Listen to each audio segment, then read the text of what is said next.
गुरुर्ब्रह्मा गुरुर्विष्णु गुरुर्देवो महेश्वरः गुरुः साक्षात् परं ब्रह्म तस्मै श्रीगुरवे नमः। सदाशिवसमारम्भां शङ्कराचार्यमध्यमाम् अस्मदाचार्यपर्यन्तां वन्दे गुरुपरम्पराम्। सहना भवतु सहनौ सह वीर्यं करवावहै तेजस्विनावधीतमस्तु मा विद्विषावहै। ॐ शान्ति शान्ति शान्तिः। ॐ अद्वैत मकरंद ಶ್ಲೋಕ 1 ಕಟಾಕ್ಷಕಿರಣಾಚಾಂತ ನಮನ್ಮೋಹಾಬ್ಧಯೇ ನಮಃ ಅನಂತಾನಂದ ಕೃಷ್ಣಾಯ ಜಗನ್ಮಂಗಳಮೂರ್ತಯೇ ಅಹಮಸ್ಮಿ ಸದಾ ಭಾಮಿ ಕದಾಚಿನ್ನಾಹಮಪ್ರಿಯಃ ಬ್ರಹ್ಮೈವಾಹಮತಃ ಸಿದ್ಧಂ ಸಚ್ಚಿದಾನಂದಲಕ್ಷಣಂ ಮಯ್ಯೇವೋದೇತಿ ಚಿದ್ವ್ಯೋಮ್ನಿ ಜಗದ್ಗಂಧರ್ವಪತ್ತನಂ ಅತೋಹಂ ನ ಕಥಂ ಬ್ರಹ್ಮ ಸರ್ವಜ್ಞಂ ಸರ್ವಕಾರಣಂ ನ ಸ್ವತಃ ಪ್ರತ್ಯಭಿಜ್ಞಾನಾತ್ ನಿರಂಶತ್ವಾನ್ನ ಚಾನ್ಯತಃ ನ ಚಾಶ್ರಯ ವಿನಾಶಾನ್ಮೇ ವಿನಾಶಸ್ಯಾದನಾಶ್ರಯಾತ್ ನ ಶೋಷಪ್ಲೋಷವಿಕ್ಲೇದ ಛೇದಾಚ್ಛಿನ್ನಭಸೋ ಮಮ ಸತ್ಯೇರಪ್ಯನಿಲಾಗ್ನ್ಯಂಬಃ ಶಸ್ತ್ರೈಃ ಕಿಮುತ ಕಲ್ಪಿತೈಃ ಅಭಾರೂಪಸ್ಯ ವಿಶ್ವಸ್ಯ ಭಾನಂ ಭಾಸನ್ನಿಧೇರ್ವಿನಾ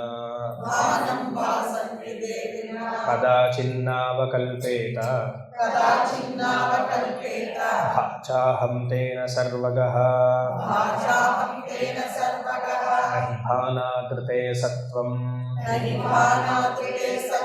ನರ್ತೆ ಭಾನಂ ಚಿತೋಚಿತಃ ಚಿತ್ಸಂಭೇದೋಪಿ ನಾಧ್ಯಾಸಾತ್ ಋತೆ ತೇನಾಹಮದ್ವಯಃ ತದೇಹೋನೇಂದ್ರಿಯಂ ಚಾಹಂ ನ ಪ್ರಾಣೋ ನ ಮನೋ ನ ಧೀಃ ಮಮತಾ ಪರಿರಬ್ಧತ್ವಾತ್ ಆಕ್ರೀಡತ್ವಾದಿದಂ ಧಿಯಃ ಸಾಕ್ಷಿ ಸರ್ವಾನ್ವಿತಃ ಪ್ರೇಯಾನ್ ಅಹಂ ನಾಹಂ ಕದಾಚನ ಪರಿಣಾಮ ಪರಿಚ್ಛೇದ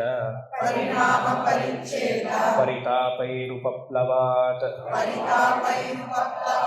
ಸುಪ್ತೆ ಹಮಿನ ದೃಶ್ಯಂತೆ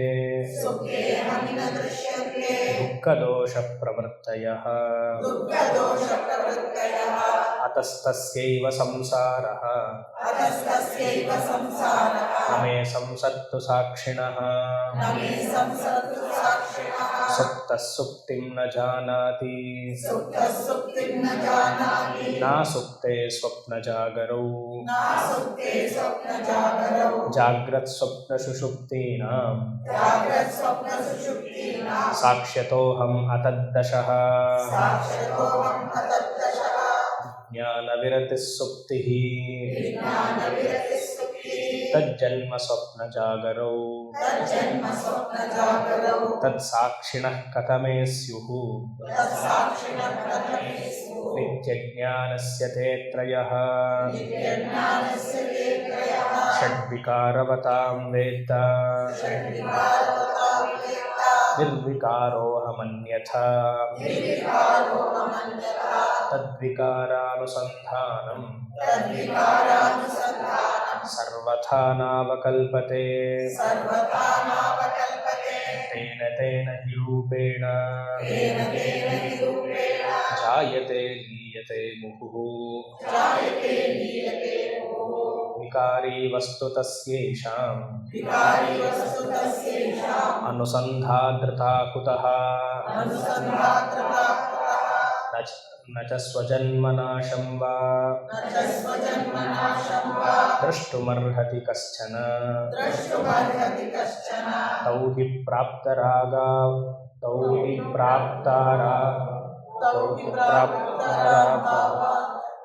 ಹಿ ಪ್ರಾಪ್ತ ಉತ್ತರಾಭಾವ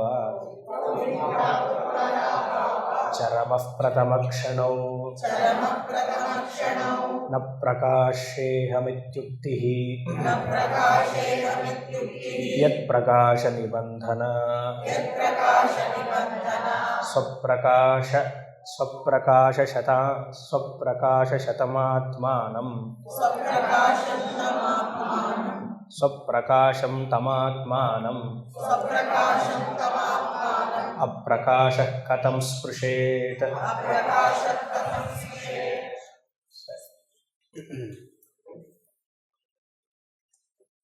ಲಕ್ಷ್ಮೀಧರರು ನನ್ನ ನಿಜ ಸ್ವರೂಪವನ್ನು ತಿಳಿಸ್ತಾ ಬರ್ತಾ ಇದ್ದಾರೆ. ನಿನ್ನೆ ಸುಷುಪ್ತಿ ಆದಮೇಲೆ ಜಾಗೃತ ಅವಸ್ಥೆ ವಿಶೇಷ ಜ್ಞಾನ, ಸ್ವಪ್ನ ಅವಸ್ಥೆಯೂ ವಿಶೇಷ ಜ್ಞಾನ, ಸುಷುಪ್ತಿ ಅವಸ್ಥೆ ನಿರ್ವಿಶೇಷ ಜ್ಞಾನ ಅಥವಾ ಸಾಮಾನ್ಯ ಜ್ಞಾನ, ವಿಜ್ಞಾನ ವಿರತಿ ಸುಪ್ತಿ ಅಂತ 12ನೇ ಶ್ಲೋಕದಲ್ಲಿ ಹೇಳಿದರು. ಎಲ್ಲ ಅವಸ್ಥೆಯನ್ನು ಬೆಳಗ್ತಾ ಇರುವಂತಹ ಸಾಕ್ಷಿ ನಾನು ಅಂತ ನೋಡಿದ್ವಿ 12ನೇ ಶ್ಲೋಕದಲ್ಲಿ. 13ನೇಯಲ್ಲಿ ಪ್ರಪಂಚ, ದೇಹ, ಮನಸ್ಸು ಷಡ್ವಿಕಾರಗೊಳ್ತಾನೇ ಇದೆ. ನಿನ್ನೆ ಇದ್ದಂಥ ದೇಹ ಇವಾಗಿಲ್ಲ, ಸ್ವಲ್ಪ ಹೊತ್ತಾದಮೇಲೆ ಮನಸ್ಸು ಬೇರೆ ಥರ ಆಗುತ್ತೆ. ನಿನ್ನೆ ಇದ್ದಂಥ ಪ್ರಪಂಚವೂ ಇವತ್ತಿಲ್ಲ, ಎಲ್ಲವೂ ಬದಲಾವಣೆ ಆಗ್ತಾನೇ ಇದೆ. ಅದೇ ವೇತ್ತ, ಇದನ್ನು ನೀವು ತಿಳಿದ್ಬೇಕು. ಆದರೆ ಆತ್ಮ ಚೈತನ್ಯ ಆಗಿರುವಂತಹ ನನ್ನ ಸ್ವರೂಪವು ಯಾವ ಬದಲಾವಣೆಯೂ ಆಗ್ತಾ ಇಲ್ಲ. ಸಪೋಸ್ ಆಗಿಬಿಟ್ರೆ, ನೀನು ವಿಕಾರಗೊಂಡ್ಬಿಟ್ರೆ ಏನಾಗುತ್ತೆ? ಆ ದೃಷ್ಟು ಅನ್ನೋರು ಯಾರು? ದೃಶ್ಯ ಬದಲಾವಣೆ ಆಗ್ತಾ ಇದೆ, ದೃಕ್ ಅನ್ನೋನು ಯಾರು? ಆ ಥರ ಇರಬೇಕು ಅಂತ ಆಗಿದ ತಕ್ಷಣ ಕ್ಷಣಿಕ ವಿಜ್ಞಾನವಾದಿಗಳೇನು ಹೇಳಿದ್ರು? ಇಲ್ಲ, ಯಾವಾಗ ವೃತ್ತಿಯೆಲ್ಲ ಬೆಳೆಯುತ್ತೋ ಆಗ ಜ್ಞಾನವು ಅಂದರೆ ಆತ್ಮ ಚೈತನ್ಯವೂ ಬರುತ್ತೆ. ವೃತ್ತಿ ನಿಂತು ಹೋಗ್ತಿದ್ದಾಗೆ ಆತ್ಮ ಚೈತನ್ಯವು ಲಯವಾಗಿಬಿಡುತ್ತೆ ಅಂತ ಅವ್ರ ವಾದ ಆಯಿತು. ಅದನ್ನು ಇಲ್ಲಿ ಆಚಾರ್ಯರು ಅದಲ್ಲಿ ಹಾಗಲ್ಲ, ಯಾವ ಹುಟ್ಟು ಯಾವ ಸಾವನ್ನು ತಿಳಿಸೋಕ್ಕಾಗೋದಿಲ್ಲ. ಅದನ್ನು ಇನ್ಫರ್ಮ್ ಮಾಡ್ಬೋದೇ ಹೊರತು, ಊಹೆ ಮಾಡ್ಬೋದೇ ಹೊರತು ಅನುಭವಿಸೋದಕ್ಕಾಗೋದಿಲ್ಲ. ಸೊ ನಮ್ಮ ಜನ್ಮ ಅಲ್ಲ ಏನು? ನಮ್ಮ ಜನ್ಮ ಮತ್ತು ನಮ್ಮ ಸಾವು ಏನು? ನಾನು ನೋಡಿದ್ವಲ್ಲ, ಪ್ರಾಗ್ ಅಭಾವ ಚರಮ ಕ್ಷಣ ಜನ್ಮ, ಉತ್ತರ ಅಭಾವ ಇಲ್ಲಾಂದರೆ ಪ್ರಧ್ವಂಸ ಅಭಾವ ಪ್ರಥಮ ಕ್ಷಣ ಸಾವು. ಇನ್ನೊಬ್ಬರು ಸಾವನ್ನ ಅಥವಾ ಇನ್ನೊಬ್ಬರು ಹುಟ್ಟನ್ನ ಹೇಳ್ಬೋದು, ಆದರೆ ನನ್ನ ಸಾವು ನನ್ನ ಹುಟ್ಟನ್ನು ಹೇಗೆ ಹೇಳ್ತೀರಾ? ಗೊತ್ತಾಯ್ತಲ್ವ? ಇದು ನೆನ್ನೆ ನೋಡಿದ್ದೀವಲ್ಲ. ಸಪೋಸ್ ನಾಳೆ ನಾನು ನಿಮ್ಮನ್ನು ಕೇಳಿದ್ರೆ ಯಾವಾಗ ಹುಟ್ಟಿದ್ರಿ ಅಂತ, ನಾಳೆ ಇವಾಗಲೇ ಕೇಳ್ತೀನಿ. ಯಾವಾಗ ಹುಟ್ಟಿದ್ರಿ ಅಂತ ಏನು ಹೇಳ್ತೀರಾ? ಪ್ರಾಗಭಾವ ಕ್ಷಣ ಅಂತ ಹೇಳಬೇಕು. ಅಟ್ಲೀಸ್ಟ್ ವೇದಾಂತದಲ್ಲಿ ಹಾಗೆ ಹೇಳಿ. ಹೊರಗಡೆ ಹೋದಾಗ ಹೇಳಿ, ನಿಮ್ಮ ಡೇಟ್ ಆಫ್ ಬರ್ತ್ ಕೊಡಿ, ಯಾವ ದಶೆ ನಡೀತಾ ಇದೆ ಅಂತ ಕೇಳಿ, ಕಷ್ಟಪಡಿ ಅನುಭವಿಸಿ, ಅದೆಲ್ಲ ಓಕೆ. ವೇದಾಂತದಲ್ಲಿ ಅದೆಲ್ಲ ಇಲ್ಲ, ಹುಟ್ಟು ಸಾವು ಎಲ್ಲ ಇಲ್ಲ. 6:59 ಅಂತಂದರೆ ಇಲ್ಲ ಅಂತ ಹೇಳೋ ಇರಬೇಕಲ್ಲ. 8 ಗಂಟೆಗೆ ನಾವು ಹೋದೆ ಅಂತ ಹೇಳೋಕ್ಕೆ, ಹೋದೆ ಅನ್ನೋದಕ್ಕೆ ಒಬ್ಬ ಇರಬೇಕಲ್ವ. ಹೋದೆ ಅಂತ ಹೇಳ್ತೀನಿ, ಇದ್ದೀನಿ ಅಂತ ಹೇಳ್ತೀನಿ ಅಂದರೆ ಅಲ್ಲಿ ನಾ ಇರಬೇಕು. ಅಲ್ಲಿ ಹುಟ್ಟು ಸಾವು ಇಲ್ಲ ಬಂತು. ಯೋಚನೆ ಮಾಡಿ. ಗೊತ್ತಿಲ್ಲದೆ ಏನೋ ಪೆದ್ದಾಗಿ ಮಾತಾಡ್ತಿರ್ತೀವಿ, ಅದನ್ನು ಸಮರ್ಥನೆ ಬೇರೆ ಮಾಡ್ಕೊಳ್ತೀವಿ. ಅದು ಹಾಗಲ್ಲ, ಹೀಗಲ್ಲ ಅಂತ. ಸದಾ ಸರ್ವಕಾಲ ಅಹಮಸ್ಮಿ ಸದಾಭಾಮಿ ಅನ್ನುವಂಥ ರೀತಿಯಲ್ಲಿ ಬೆಳೀತಾನೇ ಇದೆ ಆತ್ಮ ಚೈತನ್ಯ. ಅದು ನಾನೇ. ದೇಹ ಮನಸ್ಸು ಬುದ್ಧಿ ಬರ್ತಾ ಇದೆ, ಹೋಗ್ತಾ ಇದೆ, ಬದಲಾವಣೆ ಆಗ್ತಾನೇ ಇದೆ. ಅಷ್ಟಾದರೂ ಅಷ್ಟು ಅನುಭವಿಸಿದ್ರೂ ನನಗೆ ಗೊತ್ತಾಗ್ತಿಲ್ಲ.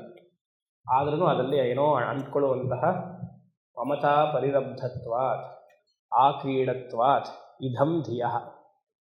ಯಾವ್ದು ಮರೆತರೂ ಅದು ಮಾತ್ರ ಮರಿಬಾರ್ದು. ಎರಡನೇ ಶ್ಲೋಕ ಮರಿಬಾರ್ದು. ಆಮೇಲೆ ಅದೆಷ್ಟನೇ ಶ್ಲೋಕ? ಮಮತಾ ಪರಿರಬ್ಧತ್ವಾತ್ 8. 1, 8 ಮರಿಬಾರ್ದು. ಯಾಕಂದರೆ 1 ಅಹಂ ನನ್ನ ನಿಜಸ್ವರೂಪವನ್ನು ಹೇಳುತ್ತೆ, 2ನೇ ಶ್ಲೋಕ. 8ನೇದು ಮಮಕಾರವನ್ನು ಹೇಳುತ್ತೆ. ಅದನ್ನು ನೋಡಿದ್ರಿ. ಆಮೇಲೆ ಇಲ್ಲ ಸ್ವಾಮಿ ನನಗೆ ಅಜ್ಞಾನ ಇದೆಯಲ್ಲ ಅಂತ ಯಾರು ಹೇಳಿದ್ರು ಅದನ್ನು ನಂಬಾರ್ದು. ಬಿಕಾಸ್ ಅಜ್ಞಾನವನ್ನು ಬೆಳಗ್ತಾ ಇರುವಂತಹ ಸಾಕ್ಷಿ ನಾನಿದ್ದೀನಲ್ಲ. ಇತಿ ಉಕ್ತಿ. ಏನು ಉಕ್ತಿ? ಅಹಂ ನ ಪ್ರಕಾಶೆ ಇತಿ ಉಕ್ತಿ. ನಾನು ಪ್ರಕಾಶ ಸ್ವರೂಪನಲ್ಲ, ಯಾಕಂದರೆ ನನಗೆ ಅಜ್ಞಾನ ಇದೆ ಅಂತ ಹೇಳೋದು ರಾಂಗ್. ಯಾಕಂದರೆ ಅಜ್ಞಾನ ಇದೆ ಅಂತ ಹೇಳಬೇಕು ಅಂದರೆ ಅಜ್ಞಾನದ ಸ್ವರೂಪ ತಿಳಿಬೇಕಲ್ವ. ಅಜ್ಞಾನದ ಸ್ವರೂಪ ತಿಳಿಬೇಕು ಅಂದರೆ ಅಜ್ಞಾನದ ಹಿಂದೆ ಆತ್ಮಚೈತನ್ಯ ಇದೆ ಅಲ್ವಾ. So consciousness presupposes all objects, all ವೃತ್ತೀಸ್. ಅದನ್ನು ನೆನ್ನೆ ನೋಡಿದ್ವಿ. ಈಗ ಆ ಅಜ್ಞಾನದ ಇನ್ನು ದೀರ್ಘವಾದ ವಿಚಾರವನ್ನು ಆಚಾರ್ಯರು 17ನೇ ಶ್ಲೋಕದಲ್ಲಿ ಮಾಡ್ತಾರೆ. ಅದು ನೋಡುವ. ತಥಾಪ್ಯಭಾತಿ ಕೋಪ್ಯೇಷಃ ವಿಚಾರಭಾವಜೀವನಃ ಅವಶ್ಯಾಯಶ್ಚಿದಾಕಾಶೆ ವಿಚಾರೋರ್ಕದಯಾವದಿಃ ವಿಚಾರಾರ್ಕೋರ್ದಯಾವದಿಃ ತಥಾಪ್ಯಭಾತಿ ಕೋಪ್ಯೇಷಃ ವಿಚಾರಭಾವಜೀವನಃ ಅವಶ್ಯಾಯಶ್ಚಿದಾಕಾಶೆ ವಿಚಾರಾರ್ಕೋದಯಾವದಿಃ. ಅಜ್ಞಾನದ ಸ್ವರೂಪವನ್ನು ಈ ಶ್ಲೋಕದಲ್ಲಿ ಆಚಾರ್ಯರು ತಿಳಿಸ್ತಾ ಇದ್ದಾರೆ. ಸರಿ, ಅಜ್ಞಾನ ಇಲ್ಲ ಇಲ್ಲ ಅಂತ ಹೇಳ್ತೀರಲ್ಲ ಹಿಂದಿನ ಶ್ಲೋಕದಲ್ಲಿ, ಅದು ನನ್ನ ಕಣ್ಮುಂದೆ ಕಾಣ್ತಿದೆಯಲ್ಲ. ಅಜ್ಞಾನ ಇದೆಯಾ ಇಲ್ವಾ ನಮಗೆ ಈ ಶ್ಲೋಕದಲ್ಲಿ? ಅಜ್ಞಾನ ಇಲ್ಲ, ಆತ್ಮಚೈತನ್ಯವು ಅಜ್ಞಾನವನ್ನು ಬೆಳಗ್ತಾ ಇದೆ ಅಂತ ಹೇಳಿದ್ರೆ, ಆದರೂ ಅಜ್ಞಾನ ತುಂಬ ಇದೆಯಲ್ಲ. ನನ್ನ ಬಗ್ಗೆ ನನಗೆ ಅರಿವು ಕಮ್ಮಿ ಇದೆಯಲ್ಲ. ಇಲ್ಲ, ಅಜ್ಞಾನ ನಮಗಿಲ್ಲ ಅಂತ ಆದರೆ ನಾವೆಲ್ಲ ಏನು ಹೇಳಬೇಕಾಗಿತ್ತು? ನೆನ್ನೆ ಸ್ವಾಮಿಗಳು ಹೇಳಿದಾಗ ಹೇಳಿಲ್ವಲ್ಲ. ಆಮೇಲೆ ಒತ್ತು ಮಾಡಿ ತ್ಯೂದ್ ಹೇಳಿದ್ಮೇಲೆ ಆಯಿತು, ಹೇಳಿ ಅಂತ ಹೇಳಿದ್ರೆ ಸಾಧಾರಣವಾಗಿ ಬರಲ್ವಲ್ಲ. ಜೀವೋಸ್ಮಿ ದಾಸೋಸ್ಮಿ ದೇಹೋಸ್ಮಿ ಅನ್ನುವ ಭಾವವೇ ಬರುತ್ತೆ ಅಲ್ವಾ. ಅಷ್ಟು ಹೇಳಿಯು ಯೋಚನೆ ಮಾಡಿ. ಅದು ಒಬ್ಬರು ಕೈ ಅರ್ಧ ಎತ್ತಾರೆ, ಫುಲ್ಲು ಎತ್ತಲ್ಲ.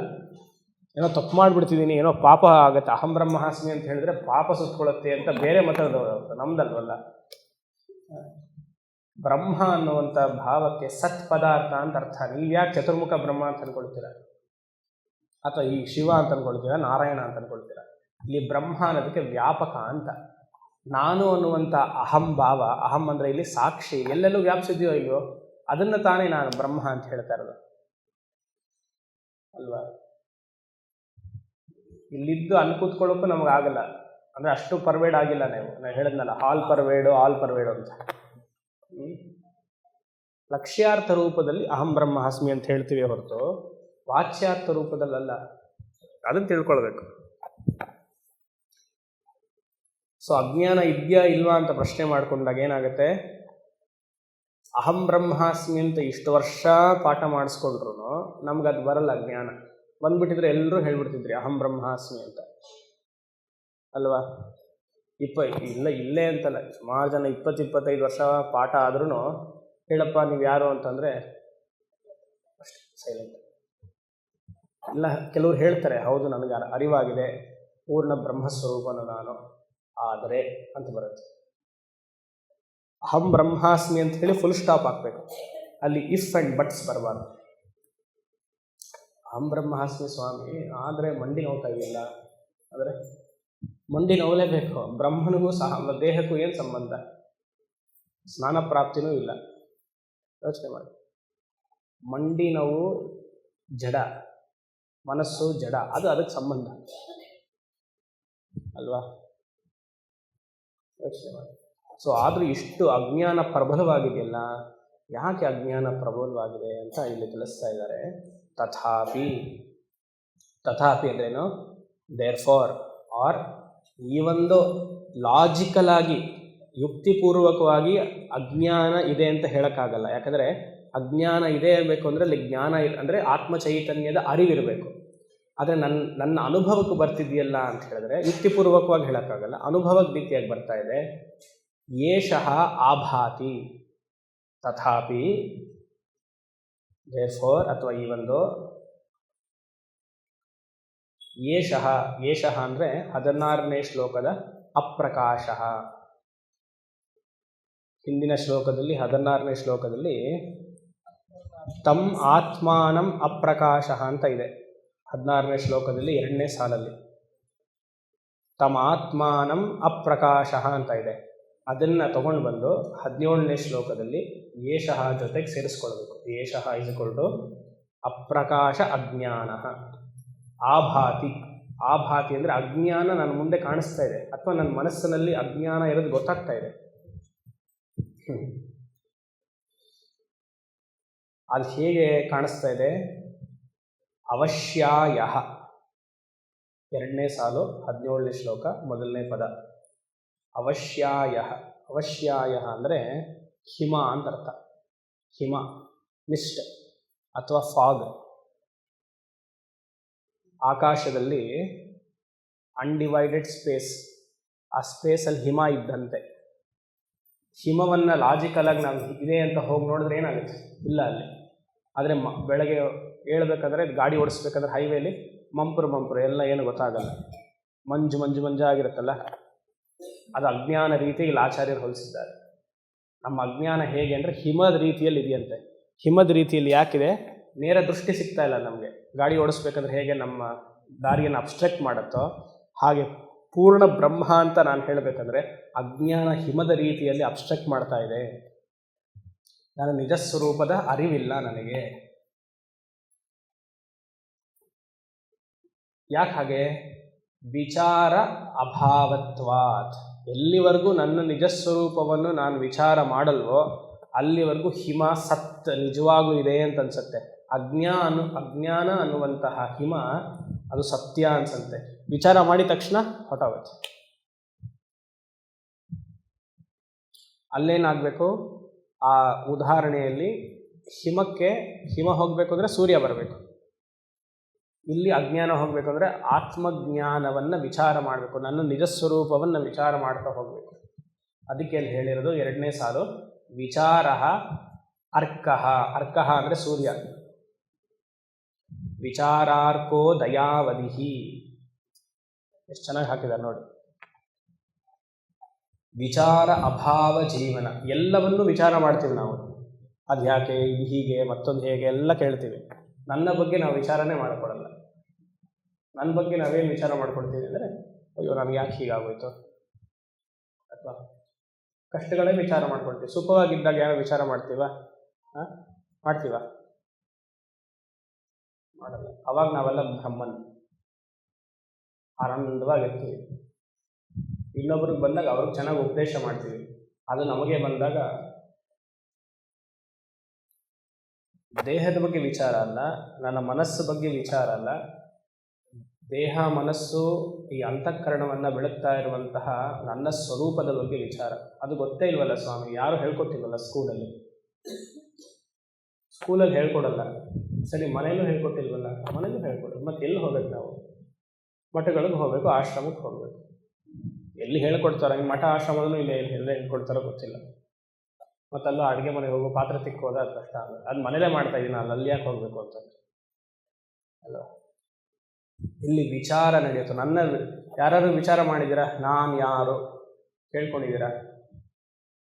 ನಾನು ರಾತ್ರಿ ವಿಚಾರ ಮಾಡ್ತಾ ಇದ್ದೀನಿ. ರಾತ್ರಿ 12 ಗಂಟೆವರೆಗೂ ಇದೇ ಕೆಲಸ ನಮಗೆ. ಇಲ್ಲಿ ಮುಗಿಸಿದ ಮೇಲೂ ಮನೆಗೆ ಹೋದ್ಮೇಲೆ ಇದೇ ಕೆಲಸ. 12 ಗಂಟೆ ನೆನೆವರೆಗೂ ನಾನು ಯಾರು ಕೇಳಿದ್ದೀವ? ನಾನು ಕೇಳ್ಕೊಳ್ತೀನಿ, ನಾನು ಯಾರು? ನಾನು ಇವ್ರಿಗೆ ಸಂಬಂಧ. ನಾನೊಂದು ಹೆಣ್ಣು, ನಾನೊಂದು ಗಂಡು, ಇಂಥವನಿಗೆ ಗಂಡ, ಇಂಥವನಿಗೆ ಹೆಂಡತಿ, ಇಂಥವ್ನ ಮಗ, ಇಂಥವ್ನ ಮಗಳು, ಅಷ್ಟೇ. ಇಲ್ಲಾಂದರೆ ಒಂದು ಸ್ವಲ್ಪ ಡೆಸಿಗ್ನೇಷನ್. ನಾನೊಬ್ಬ ಬ್ರಾಹ್ಮಣ, ಇನ್ನೊಬ್ಬ ಕ್ಷತ್ರಿಯ, ವೈಶ್ಯ, ಶೂದ್ರ, ನಾನು ಇಂಜಿನಿಯರ್ ಓದಿದ್ದೀನಿ, ಅದೆಲ್ಲ ಯಾರಿಗೆ? ದೇಹಕ್ಕೆ ಹೇಳ್ತಿರುವಂತಹ ನಾಮಕರಣಗಳು ಅಲ್ವಾ. ನೀವು ಯಾರು ಅಂತ ಕೇಳಿದ್ರೆ ನಾನು ದುಃಖಿ ಸ್ವಾಮಿ, ಈಗ ನಾನು ಬ್ರಹ್ಮ, ಸರಿ.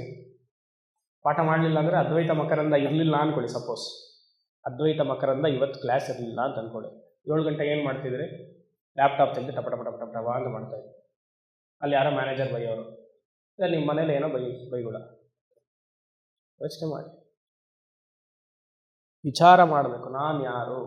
ಅದಕ್ಕೆ ರಮಣ ಮಹರ್ಷಿಗಳು ಹೂ ಆ್ಯಮ್ ಐ ಇವತ್ತು ಕೇಳ್ತಾರೆ. ಅಲ್ಲೆಲ್ಲ ಫಾರಿನರ್ಸ್ ಎಲ್ಲ ಬರ್ತಾರೆ, ಜರ್ಮನಿಯಿಂದೆಲ್ಲ ಬರ್ತಾರೆ. ಇದೇನೋ ಅದು ಚೆನ್ನಾಗಿದೆ. ಹೂ ಆ್ಯಮ್ ಐ ಅನ್ನೋದು ಒಂದು ಅಟ್ರಾಕ್ಟಿವ್ ವರ್ಡ್.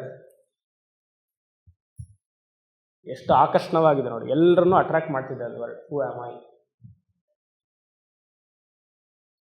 ರಮಣ ಮಹರ್ಷಿಗಿರುವಂತಹ ಇದು ಇಂಪಾರ್ಟೆನ್ಸು ಅಲ್ಲಿ ಅರುಣಾಚಲೇಶ್ವರಂಗಿಲ್ಲ. ರಮಣ ತಿರುವಣ್ಣಾಮಲೆಗೆ ಬರದೆ ರಮಣ ಮಹರ್ಷಿಗಳ ಆಶ್ರಮಕ್ಕೆ ಹೋಗೋಕ್ಕೆ ಅದಾದ್ಮೇಲೆ ಟೈಮ್ ಇದ್ರೆ ದೇವಸ್ಥಾನಕ್ಕೆ ಹೋಗ್ತಾರೆ ನೋಡಿ. ವಿಚಾರ ಮಾಡಬೇಕು. ಎಲ್ಲಿವರೆಗೂ ನಾವು ವಿಚಾರ ಮಾಡಲ್ಲ ಅಲ್ಲಿವರೆಗೂ ಅಜ್ಞಾನ ಬೆಳೀತಾನೆ ಇರುತ್ತೆ. ಅಜ್ಞಾನ ಬೆಳೆಯೋದಕ್ಕೆ ಏನು ಕಾರಣ? What is the thing, what is the food given to nourish ignorance? ವಿಚಾರ ಅಭಾವತ್ವ. ವಿಚಾರ ಮಾಡ್ತಾ ಇಲ್ಲ. ಇಗ್ನೋರೆನ್ಸ್, ಅಜ್ಞಾನ ಬೆಳೀತಾ ಇದೆ ಅಂತಂದರೆ ಅದ್ರ ಬಗ್ಗೆ ವಿಶ್ಲೇಷಣೆ ಮಾಡೋದಿಲ್ಲ. ಏನೋ ಪರವಾಗಿಲ್ಲ, ಏನೋ ನನಗೆ ಈ ವಿಚಾರ ಮಾಡೋದ್ರಿಂದ ನನಗೇನು ಹೊಟ್ಟೆ ತುಂಬುತ್ತಾ ಸ್ವಾಮಿ, ನಿಮ್ಮ ಸಾಲಗಳತ್ತಿರತ್ತಾ? ಏನೋ ನೀವು ಹೇಳ್ತೀರಾ, ಕೇಳಬೇಕು ಅಷ್ಟೇ. ಅದೇ ನಾವೇನು ಮಾಡ್ತೀವಿ, ಲೌಕಿಕ ಜೀವನಕ್ಕೂ ಆಧ್ಯಾತ್ಮ ಜೀವನಕ್ಕೂ ಸೇರಿಸ್ಬಿಡ್ತೀವಿ. ನೀವು ವಿಚಾರ ಮಾಡದೇ ಇರಲಿ, ನೀವು ಮಾಡ್ಕೊಂಡಿರೋಂಥದ್ದು ಸಾಲಗಳು, ಕಷ್ಟಗಳು, ನಿಮ್ಮ ಪ್ರಾರಬ್ಧ ಕರ್ಮ, ಅದಕ್ಕೂ ಇದಕ್ಕೂ ಏನು ಸಂಬಂಧ ಅಲ್ವಾ? ಯೋಚನೆ ಮಾಡಿ ಅಂತ ಹೇಳ್ತಿದ್ರ. ಅದು ಯೋಚನೆ ಮಾಡೋಕ್ಕೆ ಎಲ್ಲಿ ಶುರು ಮಾಡಬೇಕು ಅಂತಲೇ ಗೊತ್ತಿಲ್ಲ ನಮಗೆ. ಎಲ್ಲಿ ಶುರು ಮಾಡಬೇಕು ನಮಗೆ ಅದೇ ಗೊತ್ತಿಲ್ಲ. ಯೋಚನೆ ಮಾಡೋದ್ರಿಂದ ಹೇಳ್ಕೊಡ್ಬೇಕು ನಾವು. ವಯಸ್ಸು ಮಾತ್ರ 60-75 ಆಗಿರುತ್ತೆ. ಚಿಕ್ಕ ವಯಸ್ಸಿನಿಂದ ಹೇಳ್ಕೊಡ್ಬೇಕು. ತಪ್ಪು ಯೋಚನೆ ಮಾಡಿ ಸರಿಯಾಗೊಬ್ಬ ಗುರು ಹೇಳಿದ್ರೆ ಹೀಗೆ ಯೋಚನೆ ಮಾಡಿದ್ರೆ ಮನಸ್ಸಲ್ಲಿ ಅದು ಹೋಗೋದೇ ಇಲ್ಲ. ವಿಚಾರ ಅಭಾವ ಜೀವನ. ಎಲ್ಲಿವರೆಗೂ ವಿಚಾರ ಮಾಡೋದಿಲ್ವೋ ಅಲ್ಲಿವರೆಗೂ ಅಜ್ಞಾನ ಇರುತ್ತೆ, ಅಲ್ಲಿವರೆಗೂ ಸಂಸಾರ ಸತ್ಯ ಅಂತ ಅನ್ಸುತ್ತೆ. ಹಿಮ ಇದ್ದಾಗೆ, ಮಂಜಿದ್ದಾಗೆ. ಮಂಜಲ್ಲಿ ಕ್ಲಾರಿಟಿ ಇರೋದಿಲ್ಲ ನಿಮಗೆ, ಭಯ ಇರುತ್ತೆ. ಗಾಡೀಲಿ ಹೋಗ್ಬೇಕಂದ್ರೆ ಹೈವೇಲಿ ಮಂಜಿದ್ದಾಗ ಏನಾಗುತ್ತೆ? 100ರಲ್ಲಿ ಹೋಗೋಕ್ಕಾಗುತ್ತೆ ಸ್ಪೀಡಲ್ಲಿ? ಅವಾಗ ನಿಧಾನಕ್ಕೆ ಹೋಗ್ತೀರಿ. ಯಾಕೆ? ಭಯ. ನನ್ನ ಸ್ವರೂಪವನ್ನು ಅಧ್ಯಯನ ಮಾಡದೇ ಇದ್ದಾಗ ಜೀವನದಲ್ಲಿ ಭಯ. ಪ್ರತಿಯೊಂದು ಹೆಜ್ಜೆ ಇಡಬೇಕಾದ್ರೂ ಏನಾಗುತ್ತೋ. ಅದಕ್ಕೊಂದು 10-6 ಜನ ಹತ್ರ ಹೋಗಿ ಒಂದು 20 ಜಾತಕವನ್ನು ತೋರಿಸಿ ಏನಾಗುತ್ತೆ, ಪರವಾಗಿಲ್ವಾ, ಮಾಡ್ಬೋದಾ ಮುಂದಕ್ಕೆ? ಆತ ಏನೋ ಸರ್ವಜ್ಞ ನೋಡಿ ಹೇಳಬೇಕು. ಯೋಚನೆ ಮಾಡಿ.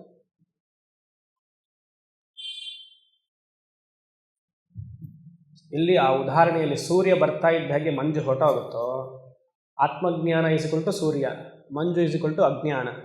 ಸೂರ್ಯ ಬರ್ತಾ ಇದ್ದ ಹಾಗೆ, ಅದಕ್ಕೆ ಇಂಗ್ಲೀಷಲ್ಲಿ ಬರ್ಕೊಳ್ಳೋದಿದ್ರೆ ಕರೆಕ್ಟಾಗಿ ಹಾಕೊಳ್ಳಿ, ಸನ್, SUN ಸನ್ ಹಾಕೊಳ್ಳಿ. SON ಸನ್ ಅಜ್ಞಾನವನ್ನು ವೃದ್ಧಿ ಮಾಡ್ತಾನೆ. Every son daughter will nourish the ego / wife husband ಹಾಕೊಳ್ಳಿ. ಇಲ್ಲಿ ಸೂರ್ಯ, ಅದಕ್ಕೆ ಇಂಗ್ಲೀಷಲ್ಲಿ ಬರ್ಕೊಳ್ತಾರೆ.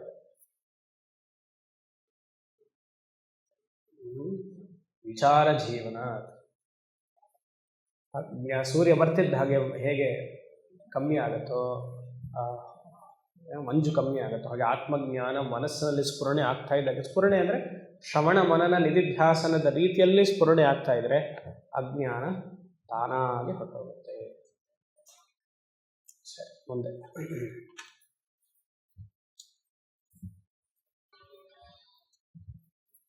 ಆತ್ಮಜ್ಞಾನ ಮಹಾನಿದ್ರಾ ಜೃಂಭಿತೇಸ್ಮಿನ್ ಜಗನ್ಮಯೇ ದೀರ್ಘಸ್ವಪ್ನೆ ಸ್ಫುರಂತ್ಯೇತೆ ಸ್ವರ್ಗಮೋಕ್ಷಾದಿವಿಭ್ರಮಾಃ ಆತ್ಮಜ್ಞಾನ ಮಹಾನಿದ್ರಾ ಜೃಂಭಿತೇಸ್ಮಿನ್ ಜಗನ್ಮಯೇ ದೀರ್ಘಸ್ವಪ್ನೆ ಸ್ಫುರಂತ್ಯೇತೆ ಸ್ವರ್ಗಮೋಕ್ಷಾದಿ ವಿಭ್ರಮಾಃ. ಅರ್ಥ ಆಗುತ್ತಾ? ಎಷ್ಟು ಚೆನ್ನಾಗಿದೆ ನೋಡಿ. ಆತ್ಮಜ್ಞಾನ ಮಹಾನಿದ್ರ. ಆತ್ಮ ಅಜ್ಞಾನ, ಅಲ್ಲಿ ಆಕಾರ ಇರೋದ್ರಿಂದ ಆತ್ಮ ಅಜ್ಞಾನ ಮಹಾನಿದ್ರ. ಈ ಶ್ಲೋಕ 18 ಮತ್ತು 19 ಅಜ್ಞಾನಿಗೆ ಮಾತ್ರ ಪ್ರಪಂಚ ಇದೆ ಅಂತ ಹೇಳ್ತಿದೆ. ಕೇಳಿಸ್ಕೊಳ್ಳಿ. ಶ್ಲೋಕ 18, 19 ಅಜ್ಞಾನಿ ಅಂದರೆ ನಾವೆಲ್ಲರೂ. ಒಪ್ತೀರಾ?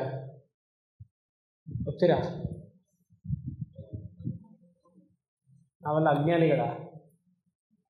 6 ದಿವಸದಿಂದ ಹೇಳ್ತೇವೆ ಅಜ್ಞಾನಿಗಳ ನಾವೆಲ್ಲ. ನೋಡಿ ಇಷ್ಟು ಈಗ ಹೇಳಿದೆ. ಅಬ್ಬಾ, ಎಷ್ಟು ವಾಸನ, ಎಷ್ಟು ಗಟ್ಟಿಯಾಗಿದೆ. ವಾಸನಾಕ್ಷಯ ಮೋಕ್ಷ ಮಂಕುತಿಮ್ಮ. ಅಜ್ಞಾನ ಇಲ್ಲ ಅಂತ ಹೇಳಿ ನಮಗೆ ನಮ್ಮ ನಿಜ ಸ್ವರೂಪ ಗೊತ್ತಾಯ್ತೋ ಇಲ್ವಾ? ಎಲ್ರಿಗೂ ಗೊತ್ತಾಯ್ತಿಲ್ವಾ? ಒಂದ್ಸತಿ ಅಜ್ಞಾನ ಇವಾಗ ದೀಪ ಹಾಕ್ತೀವಿ ಇದೆಯಪ್ಪ, ಕತ್ಲು, ದೀಪ ಆರಿಸಿದ್ರೆ ಕತ್ಲು ಬರುತ್ತೆ. ಅಥವಾ ಕತ್ಲಿತ್ತು ಅಂತ ಹೇಳ್ಕೊಳ್ಳಿ, ದೀಪ ಹಾಕಿದ ತಕ್ಷಣ ಕತ್ಲು ಹೋಗುತ್ತೆ. ಒಂದ್ಸತಿ ಹೋಯ್ತು ಮತ್ತೆ ಬರಲ್ಲ. ಪೇಪರನ್ನು ಒಂದ್ಸತಿ ಸುಡಬೇಕು ಅಂದರೆ ಮತ್ತೆ ಪೇಪರ್ ಕಾಗದ ಬರುತ್ತಾ? ಜ್ಞಾನದಿಂದ ಅಜ್ಞಾನ ಹೋಯ್ತು ಅಂದರೆ ಹೋಯ್ತು, ಮತ್ತೆ ಬರಲ್ಲ ಅದು. ನಮಗೇನು ಪ್ರಾಬ್ಲಮ್ ಆಗಿದೆ ಅಂದರೆ ಆ ಜ್ಞಾನ ನಿಷ್ಠೆ ಇಲ್ಲ. ಹಾಗೆ ನಮಗೆ ಜ್ಞಾನ ನಿಷ್ಠೆ ಇಲ್ಲ, ಅಜ್ಞಾನ ಹೊರಟೋಯ್ತು ನಮಗೆ.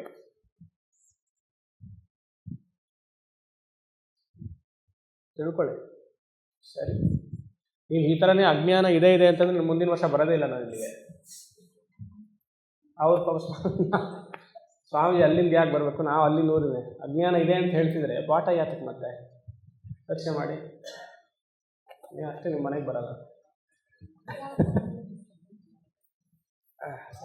ಸೊ ಇಲ್ಲಿ ಹೇಳ್ತಾರೆ, ಯಾರಿಗೆ ಅಜ್ಞಾನ ಇದೆಯೋ ಅವ್ರಿಗೆ ಪ್ರಪಂಚ ಇದೆ, ಸತ್ಯ ಅಂತ ಅನ್ಸುತ್ತೆ ಅಂತ ಈ 18, 19ನೇ ಶ್ಲೋಕ ಹೇಳ್ತಿದೆ. ಆತ್ಮ ಅಜ್ಞಾನ ಮಹಾನಿದ್ರ. ನಿದ್ದೆ ಮಾಡ್ತಾ ಇದ್ದೀವಂತೆ ನಾವೆಲ್ಲರೂ, ಮಹಾನಿದ್ರ, ಲಾಂಗ್ ಸ್ಲೀಪ್. ಅದರ ವ್ಯವಹಾರದಲ್ಲಿ ನಾವೇನು ಹೇಳ್ತೀವಿ, ಸ್ವಾಮೀಜಿ ಇವರು ಆ ಹುದ್ದೆಲಿರೋರು, ಅವ್ರನ್ನೆಲ್ಲ ಕೇಳಿ ನಿಮಗೆ ಆತ್ಮ ಅಜ್ಞಾನ ಇದೆಯಾ ಅಂದರೆ ಅಂದ್ರೇನು ನಂಗೆ ಗೊತ್ತಿಲ್ಲ ಅಂತಾರೆ. ಪ್ರೊಫೆಷ್ನಲಿ ಸ್ಟ್ರಾಂಗ್, ಲೌಕಿಕ ವಿದ್ಯೆಯಲ್ಲಿ ಮಾತ್ರ ಸ್ಟ್ರಾಂಗ್, ಆಧ್ಯಾತ್ಮಿಕ ವಿದ್ಯೆ ಬಿಗ್ ಝೀರೋ, ಮಹಾನಿದ್ರ. ನನ್ನ ಸ್ವರೂಪದ ಬಗ್ಗೆ ನಾನು ವಿಶ್ಲೇಷಣೆ ಮಾಡಲಿಲ್ಲ, ವಿಚಾರ ಮಾಡಲಿಲ್ಲ. ಯಾವುದೋ ಅನ್ಯದ ಗ್ರಂಥಗಳನ್ನೆಲ್ಲ ಓದ್ತೀನಿ, ಆಬ್ಜೆಕ್ಟಿವ್ ಸೈನ್ಸ್ ಎಲ್ಲ ಓದ್ತೀನಿ, ಪ್ರಪಂಚ ನನಗೆ ಪೇಪರಲ್ಲೆಲ್ಲ ನಾನು ಬರ್ತೀನಿ ಅಂತಂದ್ರೆ ಏನು ಉಪಯೋಗ? ಎಷ್ಟು ಪೇಪರಲ್ಲಿ ನೀವು ಒಳ್ಳೆ ಕೆಲಸ ಮಾಡಿದ್ರು ಮುಂದಿನ ಜನ್ಮ ಕಟ್ಟಿಟ್ಟಿದ್ದೆ ಅಂತ ಅಷ್ಟೇ. ಪುಣ್ಯ ಸಂಪಾದನೆ ಮಾಡಿದ್ರು ಮುಂದಿನ ಜನ್ಮಕ್ಕೆ ಬರಬೇಕು, ಪಾಪ ಮಾಡಿದ್ರು ಮುಂದಿನ ಜನ್ಮಕ್ಕೆ ಬರಬೇಕು. ಏನಾಯಿತು? ಎಲ್ಲಿವರೆಗೂ ನಿಮ್ಮ ಬಗ್ಗೆ ನೀವು ವಿಚಾರ ಮಾಡೋದಿಲ್ಲೋ ಅಲ್ಲಿವರೆಗೂ ಮಲಗಿದ್ದೀರಾ ಅಂತ. ನೀವು ವ್ಯವಹಾರದಲ್ಲಿ ನಾ ಧಾರ್ಮಿಕರು ಅಂತೆಲ್ಲ ಅಂದ್ಕೊಳ್ಬೋದು, ಅದು ಓಕೆ, ಅದು ಬೇರೆ. ವೇದಾಂತದಲ್ಲಿ ಆ ಧರ್ಮದ ಚಿಂತನೆಯನ್ನು ಪಕ್ಕಕ್ಕಿಡಬೇಕು.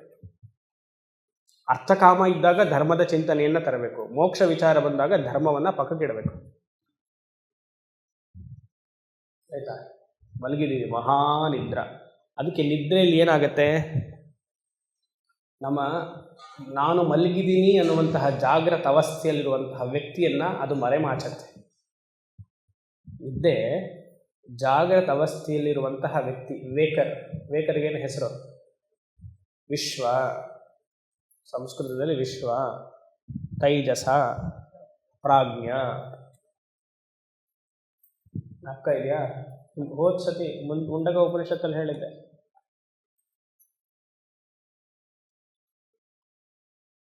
ನಿದ್ದೆ ಏನು ಮಾಡುತ್ತೆ, ನಾನು ಮಲಗಿದ್ದೀನಿ ಅನ್ನುವಂತಹ ಜಾಗೃತ ಅವಸ್ಥೆಯಲ್ಲಿರುವಂತಹ ವ್ಯಕ್ತಿತ್ವ, ಇಂಡಿವಿಜುವಲ್, ವಿಶ್ವ ಅಥವಾ ವೇಕರ್, ಅದನ್ನು ಮರೆಮಾಚಿಬಿಡುತ್ತೆ. ಮರೆಮಾಚಿಬಿಟ್ಟು ಇನ್ನೊಂದು ಸ್ವಪ್ನ ಪ್ರಪಂಚವನ್ನು ಸೃಷ್ಟಿ ಮಾಡುತ್ತೆ. ಮರೆಮಾಚುವಂಥದ್ದು ಆವರಣ ಶಕ್ತಿ, ಸ್ವಪ್ನ ಪ್ರಪಂಚವನ್ನು ಸೃಷ್ಟಿ ಮಾಡೋದು ವಿಕ್ಷೇಪ ಶಕ್ತಿ. ಹೊಸದಾಗೇನು ಹೇಳ್ತಿಲ್ಲ, ಇದೇ ಅದ್ವೈತ ಮಕರಂದದಲ್ಲಿ ಶುರು ನೋಡಿ. ಅದಕ್ಕೆ ಮುಂದೆ ಇರೋರ್ನೆಲ್ಲ ಸ್ವಲ್ಪ ಗೊತ್ತಿರೋರು ಗೊತ್ತಿರೋರಾದ್ರೆ ಏನಾಗುತ್ತೆ, ನೋಡಿಬಿಟ್ರೆ ತಲೆಯಲ್ಲಿ ಆಡಿಸಿದಾಗ ನಮಗೆ ಕಾನ್ಫಿಡೆನ್ಸ್. ಅದಕ್ಕೆ ನಾನು ಹಿಂದೆ ನೋಡಲ್ಲ ಯಾರನ್ನ. ಮುಂದೆ ಇಲ್ಲ, ಇಲ್ಲೂ ಇಲ್ಲ ಅಲ್ಲೂ ಇಲ್ಲ ಅಂದರೆ ನನಗತಿ ಏನು ಅಲ್ವಾ? ಇದೇ ಅದ್ವೈತ ಮಕರಂದದಲ್ಲಿ ಆವರಣ ಶಕ್ತಿ, ವಿಕ್ಷೇಪ ಶಕ್ತಿ ಶುರುವಿನಲ್ಲೇ ನೋಡಿದ್ವಿ. ನಿದ್ದೆ ಏನು ಮಾಡ್ತಿದೆ? ನಾನು ಮಲಗಿದ್ದೀನಿ ಅನ್ನುವಂತಹ ವೇಕರ್ ಸ್ಟೇಟಸ್, ಜಾಗೃತ ಅವಸ್ಥೆಯಲ್ಲಿರುವಂತಹ ನಾನು ಅಹಂಕಾರ, ಅದು ಮರೆಮಾಚಿಬಿಟ್ಟಿದೆ ನಿದ್ದೆ. ಮತ್ತು ಕನಸನ್ನು ಹೊರಹಾಕತ್ತೆ, ಅದಕ್ಕೆ ವಿಕ್ಷೇಪ ಶಕ್ತಿ ಅಂತ. ಕನಸು ಬಂದಾಗ ಏನು ಮಾಡ್ತೀವಿ? ಕನಸನ್ನು ಸೃಷ್ಟಿ ಮಾಡ್ತೀವಿ. ಕನಸಿನಲ್ಲಿ ಸುಖ ಕನಸೇ ತೊಗೊಳ್ಳೋಣ, ಸಂತೋಷವಾಗಿರುತ್ತೆ. ಇವೆಲ್ಲ ಒಂದು ಹೋಗಿ ಸ್ವಿಟ್ಜರ್ಲ್ಯಾಂಡ್ ಟೂರೆಲ್ಲ ಮಾಡ್ಕೊಂಡು ಬರ್ತೀವಿ. ಆಮೇಲೆ ಮತ್ತೆ ಅದ್ರ ಪ್ರವಿಲಾಪನ ಆಗುತ್ತೆ, ರಿಸಾಲ್ವ್ ಬ್ಯಾಕ್ ಆಗುತ್ತೆ. ಸೃಷ್ಟಿ ಮಾಡಿದವನು ನಾನೇ. ಕನಸನ್ನು ಯಾರು ಸೃಷ್ಟಿ ಮಾಡಿದ್ದು? ಭಗವಂತನ ನಾನ? ನಾನು. ಜಗತ್ತನ್ನು ಸೃಷ್ಟಿ ಮಾಡಿದ್ಯಾರು? ನಾನಾ ಭಗವಂತನ?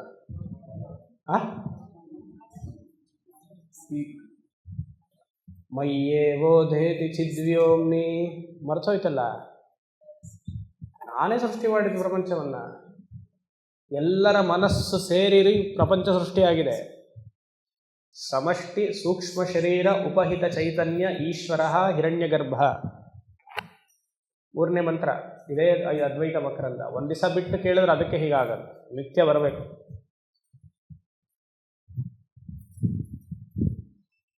ಸ್ವಪ್ನದಲ್ಲಿದ್ದಾಗ ಸ್ವಪ್ನ ಸತ್ಯ, ಎದ್ದ ಮೇಲೆ ಸ್ವಪ್ನ ಸತ್ಯನ ಮಿಥ್ಯಾನ? ಅದಕ್ಕೆ ಸುಳ್ಳು ಅಂತ ನಾವು ಹೇಳಲ್ಲ. ಆ ಅವಸ್ಥೆಯಲ್ಲಿದ್ದಾಗ ಅದು ಸತ್ಯ. ಹಾಗೆ ಪ್ರಪಂಚ ಅಜ್ಞಾನಿಗೆ ಇದೆಲ್ಲ ಸತ್ಯ, ಜ್ಞಾನಿಗೆ ಅದಿಲ್ಲ. ಯಾವಾಗ ವಿಚಾರ ಎಲ್ಲಿವರೆಗೂ ಮಾಡಲ್ವೋ ಇದೆಲ್ಲ ಸತ್ಯ ಅಂತ ಕಾಣಿಸುತ್ತೆ. ಸುಖ ದುಃಖ, ನನ್ನ ಸಂಬಂಧಿಗಳಿಗೆಲ್ಲ ಸತ್ಯ ಅಂತ ಅನ್ಸುತ್ತೆ. ಹಾಗೆ ಇರಲಿ ಬಿಡಿ ಸ್ವಾಮಿ, 60 ವರ್ಷ ಆಯಿತು, ಇವಾಗ ನೀವು ಹೇಳಿ ಅದ್ವೈತ ಮಕರವೊಂದು ಅಂತ ಕೇಳಿ. ಯಾವಾಗ? ಮುಂದಿನ ಜನ್ಮದಲ್ಲಿ ನೋಡೋಣ. ಪ್ರಾರ್ಥನೆ ಮಾಡ್ತೀವಿ ಭಗವಂತನ ಹತ್ರ. ಮುಂದಿನ ಜನ್ಮದಲ್ಲಿ 8ನೇ ವರ್ಷಕ್ಕೆ ಉಪನಯನವನ್ನಾಗಿ ವೇದಾಧ್ಯಯನ ಎಲ್ಲ ಮುಗಿಸ್ಕೊಂಡು ಆಮೇಲೆ ಶಾಸ್ತ್ರಾಧ್ಯಯನ ಎಲ್ಲ ಮಾಡಿ ಶ್ರೋತ್ರಿಯ ಬ್ರಹ್ಮನಿಷ್ಠ ಗುರು ಹತ್ರ ಹೋಗಿ ಅವರು ನನಗೆ ಪಾಠ ಮಾಡಿ, ಪಾಪ ನೀವು ಬರ್ತೀರಂತ ಕಾಯ್ತಾ ಇರ್ತಾರೆ ಅವರು, ಪಾಠ ಮಾಡಿ ಮೋಕ್ಷವನ್ನು ಗಳಿಸ್ಕೊಂಡು ಆಮೇಲೆ ಅಹಂ ಬ್ರಹ್ಮಾಸ್ಮಿ ಅಂತ ಹೇಳ್ತೀವಿ. ಯಾವಾಗ? ಮುಂದಿನ ಜನ್ಮದಲ್ಲಿ. ಈಗ ಬಿಟ್ವಿ.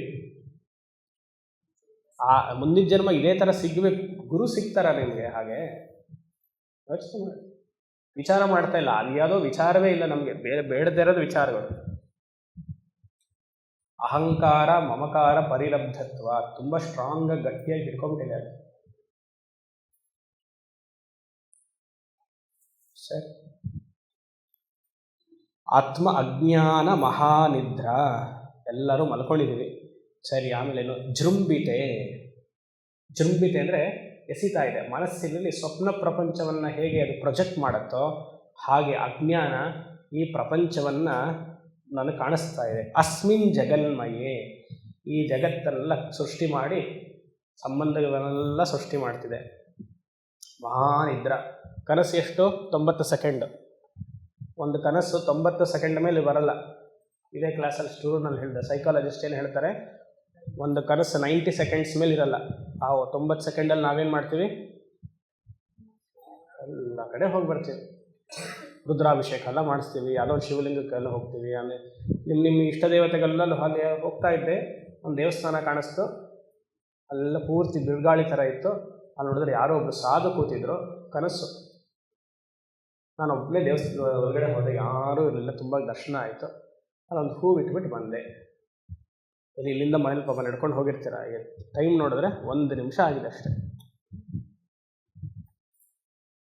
ಅದು ಜಾಗೃತ ಅವಸ್ಥೆಯಲ್ಲಿ 90 ವರ್ಷ ಆಗುತ್ತೆ. 90 ಸೆಕೆಂಡ್ ಸ್ವಪ್ನದಲ್ಲಿ, ಜಾಗೃತ ವ್ಯವಸ್ಥೆಯಲ್ಲಿ 90 ವರ್ಷ. ಅಲ್ಲೂ ಮಲ್ಕೊಂಡೇ ಇದ್ದೀವಿ, ಇಲ್ಲೂ ಮಲ್ಕೊಂಡೇ ಇದ್ದೀವಿ. Long dream. ಜೃಂಭಿತೆ ಅಸ್ಮಿನ್ ಜಗನ್ಮಯೇ ದೀರ್ಘ ಸ್ವಪ್ನೆ. ಅದಕ್ಕೆ ಹೇಳಿದ್ರು ವಿಶಾಲವಾದ ಸ್ವಪ್ನ ಇದು. ಏತೇ ಸ್ಫುರಂತಿ, ನಾನು ತುಂಬ ಏತೇ ಸ್ಫುರಂತಿ ಅಂದರೆ which is very real to me. ತುಂಬ ಸತ್ಯ ಅನಿಸಿದೆ ಇದು ಜಾಗೃತ ಅವಸ್ಥೆ. ಸತ್ಯ ಅನಿಸಿದ್ದು ಯಾವುದೆಲ್ಲ ಸತ್ಯಪ್ಪ ಅಂತ ಹೇಳಿದ್ರೆ, ಸ್ವರ್ಗ ಮೋಕ್ಷಾದಿ ವಿಭ್ರಮ. ಬಾಂಬ್ ಹಾಕಿದ್ರು ಇವರೇ ಸ್ವಾಮಿಗಳೇ. ಯಾರು? ಲಕ್ಷ್ಮೀಧರರೇ ಶುರುವಿನಲ್ಲಿ ಏನು ಹೇಳಿದ್ರು, ನಾನು ಗುರುಗಳಿಗೆ ನಮಸ್ಕಾರ, ನನ್ನ ಗುರುಗಳಿಗೆ ನಮಸ್ಕಾರ, ಇಷ್ಟ ದೇವತೆಗೆ ನಮಸ್ಕಾರ ಅಂತೆಲ್ಲ ಅಂದವರು ಸ್ವರ್ಗ ಮೋಕ್ಷಾದಿ ವಿಭ್ರಮ, ಸ್ವರ್ಗವೂ ಇಲ್ಲ ಮೋಕ್ಷವೂ ಇಲ್ಲ. ಯಾರಿಗೆ? ಆತ್ಮಜ್ಞಾನಿ ಆದವನು ಎಂಥದೂ ಇಲ್ಲ. ಎಲ್ಲ ಗ್ರಂಥಗಳು ಯಾರಿಗೆ? ಅಜ್ಞಾನಿಗಳಿಗೆ. ಅವನ ಸ್ವಸ್ವರೂಪದಲ್ಲಿ ನಿಂತವನಿಗೆ ಯಾವ ಗ್ರಂಥದ ಅವಶ್ಯಕತೆಯೂ ಇಲ್ಲ. ನಾವು ಹೀಗೆ ಈ ಗ್ರಂಥದಲ್ಲಿ ಹಾಗೆ ಹೇಳಿದ್ದಿಲ್ಲ, ಆ ಗ್ರಂಥದಲ್ಲಿ ಹಾಗೆ ಹೇಳಿದ್ದಿಲ್ಲ, ಆ ಗ್ರಂಥದಲ್ಲಿ ಹೀಗೆ ಹೇಳಿದೆ ಮನಸ್ಸೆಲ್ಲ ಇಷ್ಟು ವಿಕ್ಷೇಪ ಮಾಡ್ಕೊಳ್ತಿದ್ರೆ ಅಷ್ಟೇ ಕಷ್ಟವೇ. ಆತ್ಮಜ್ಞಾನ ಎಷ್ಟು ಸುಲಭ ನೋಡಿ. ನಿಮ್ಮ ಸ್ವರೂಪವನ್ನು ನಿಂತ್ಕೊಂಡು ತೃಪ್ತಿಯಾಗಿರೋದೇ ಆತ್ಮಜ್ಞಾನ. ಎಷ್ಟು ಬೇಕು ಬೇಕು ಅಂತಿರ್ತೀವೋ ನಿಮ್ಮ ಅಜ್ಞಾನವನ್ನು ನೀವೇ ತೋರಿಸ್ತಾ ಇರ್ತೀರ ಹೊರಗಡೆ ಪ್ರಪಂಚಕ್ಕೆ. ಸೆಲ್ಫ್ ಕಂಟೆಂಟ್ಮೆಂಟ್, ನಾನೊಬ್ರು ಹೇಳ್ತಾರೆ ಸೆಲ್ಫ್ ಕಂಟೆಂಟ್ಮೆಂಟ್ ಇಸ್ ಮೋಕ್ಷ ಅಂತ ಒಬ್ರು ಹೇಳಿದ್ರು. ಹೌದು ಅಂತಂದು. ಸಾಕು ಅನ್ನುವಂಥ ತೃಪ್ತಿ ಬಂದ್ಬಿಟ್ರೆ ಅದೇ ಮೋಕ್ಷ. ಇಲ್ಲೇ ಇಲ್ಲ ಅದಾಗಬೇಕು ಇದಾಗಬೇಕು, ಸಾಧ್ಯವಿಲ್ಲ. ಅದು ಈ ಜನ್ಮದಲ್ಲಿ ಸಾಧ್ಯ ಇಲ್ಲ ಅಂದರೆ ಯಾವ ಜನ್ಮದಲ್ಲೂ ಸಾಧ್ಯವಿಲ್ಲ ಅಲ್ವಾ? ಯಾಕಂದ್ರೆ ಈ ಜನ್ಮದಲ್ಲಿ ಏನು ಮಾಡ್ಕೊಂಡಿರ್ತೀವೋ ಅದೇ ತಾನೇ ಮುಂದುವರಿಯೋದು, ವಾಸನ ತಾನೇ ಅದು. ಅರ್ಥ ಆಗುತ್ತೆ ಸ್ವಾಮಿ 8 ಗಂಟೆವರೆಗೂ, ಆಮೇಲೆ ಕಷ್ಟ. 8 ಗಂಟೆವರೆಗೂ ಅರ್ಥ ಆಗುತ್ತೆ. ಪಾಠಕ್ಕೆ ಬರಬೇಕಾದ್ರೆ ಎಲ್ಲ ತಯಾರಿ ಮಾಡ್ಕೊಂಡು ಬಂದಿರ್ತೀವಿ. ನಾನು ಸರಿಯಾಗೇ ಇರ್ತೀನಿ, ಆದರೆ ಮನೇಲಿ ಒತ್ತಡಗಳು ಜಾಸ್ತಿ ನೋಡಿ. ಅದು ಅವರವ್ರ ಪ್ರಾರಬ್ಧ ಕರ್ಮ ಅಂತ ಬಿಟ್ಬಿಡ್ಬೇಕು. ಅಯ್ಯೋ ಹಾಗೆಲ್ಲ ಬಿಡೋಕ್ಕಾಗಲ್ಲ, ಏನು ಜವಾಬ್ದಾರಿ ಇಲ್ವಾ ನಮಗೆ? ಸರಿ ಒದ್ದಾಡೋಕ್ಕೂ ಆಗಲ್ಲ, ನೀವು ಸಹಾಯ ಮಾಡಬೇಕು. ಸರಿ ಬಿಟ್ಬಿಡಪ್ಪ ನನ್ನ ಅಂತ ಕೇಳಿದ್ರೆ ಅದು ಬಿಡಲ್ಲ. ಒದ್ದಾಡಬಾರ್ದು, ಒಟ್ಟು ನಮ್ಮನ್ನ ಸ್ವಾಮಿಗಳನ್ನ ಶಾಂತವಾಗಿರೋಕ್ಕಂತೂ ಬಿಡಲ್ಲ ಅಲ್ವಾ? ಸರಿ ನಾವು ನಾಟಕ ಮಾಡಬೇಕು. ಹೌದಾ, ನಿಮ್ಗೆ ಅದು ಪ್ರಾಬ್ಲಮ್ಮ, ಇದಕ್ಕೆ ಹೀಗೆ ಮಾಡಿ ಹಾಗೆ ಮಾಡಿ, ಏನೋ ತೃಪ್ತಿ ಅವ್ರಿಗೆ. ನಾವು ರೂಮಲ್ಲಿ ಹೋಗಿ ನಕ್ಕೊಳ್ತಾ ಇರ್ತೀನಿ ಅಷ್ಟೇ. ಏನು ಮಾಡೋಕ್ಕಾಗತ್ತೆ? ಸತ್ಯನ ಸುಳ್ಳ ಇದು ಯಾವ ಸ್ವಾಮಿಗಳು ಹೇಳಲ್ಲ, ನಾನು ಮಾತು ಬಿಟ್ಟರೆ. ಯಾಕಂದ್ರೆ ಸ್ವಾಮಿಗಳಿಗೆ ಭಯ ಇದೆ ಎಷ್ಟೋ ಜನಕ್ಕೆ, ನಮ್ಮಿಬ್ಬರು ಬಿಟ್ಟು ಅಲ್ವಾ? ಎಲ್ಲ ಸ್ವಾಮಿಗಳು ಶಿಷ್ಯಂದ್ರು ಜಾಸ್ತಿ ಬೇಕು. ನಮಗಿದ್ರು ಸರಿ ಇಲ್ಲದೇ ಇದ್ರು ಸರಿ, ಆತ್ಮಾರಾಮದಲ್ಲಿ ಆರಾಮಾಗಿರ್ತೀವಿ. ಯಾಕಂದರೆ ಎಲ್ಲ ಗ್ರಂಥಗಳನ್ನ ಓದ್ತಾ ಆನಂದವಾಗಿರ್ಬೋದಲ್ಲ. ಏನು ತೊಂದರೆ ಆಗಿದೆ ನಮಗೆ? ಭಗವಂತ ಎಷ್ಟು ಚೆನ್ನಾಗಿ ಶಾಸ್ತ್ರವನ್ನು ಕೊಟ್ಟಿದ್ದಾನೆ, ಗುರುವನ್ನು ಕರುಣಿಸಿದ್ದಾನೆ, ಇಂದ್ರಿಯಗಳೆಲ್ಲ ಗಟ್ಟಿಮುಟ್ಟಿಯಾಗಿದೆ. ಇದನ್ನು ಬಿಟ್ಬಿಟ್ಟು ಅದು ಅನಾತ್ಮಕ ಪ್ರಪಂಚದ ಬಗ್ಗೆ ಮೋಹ ನಮಗೆ ಅಲ್ವಾ? ಯೋಚನೆ ಮಾಡಿ. ಏನು ಸ್ವರ್ಗ ಮೋಕ್ಷಾದಿ ವಿಭ್ರಮ, ಎಲ್ಲ ಅಧ್ಯಾಸ. ಅಜ್ಞಾನಿ ಆದವನಿಗೆ ಸ್ವರ್ಗ ಸತ್ಯ, ಮೋಕ್ಷ ಸತ್ಯ, ಸಂಬಂಧಗಳು ಸತ್ಯ. ಏನು ನಿದ್ದೆಲಿ ಸ್ವರ್ಗ ಇದೆಯಾ? ನಿದ್ದೆಲಿ ನೀವು ಮಲಗಿರ್ತೀರಲ್ಲ, ಅಲ್ಲಿ ಸ್ವರ್ಗ ಇದೆಯಾ?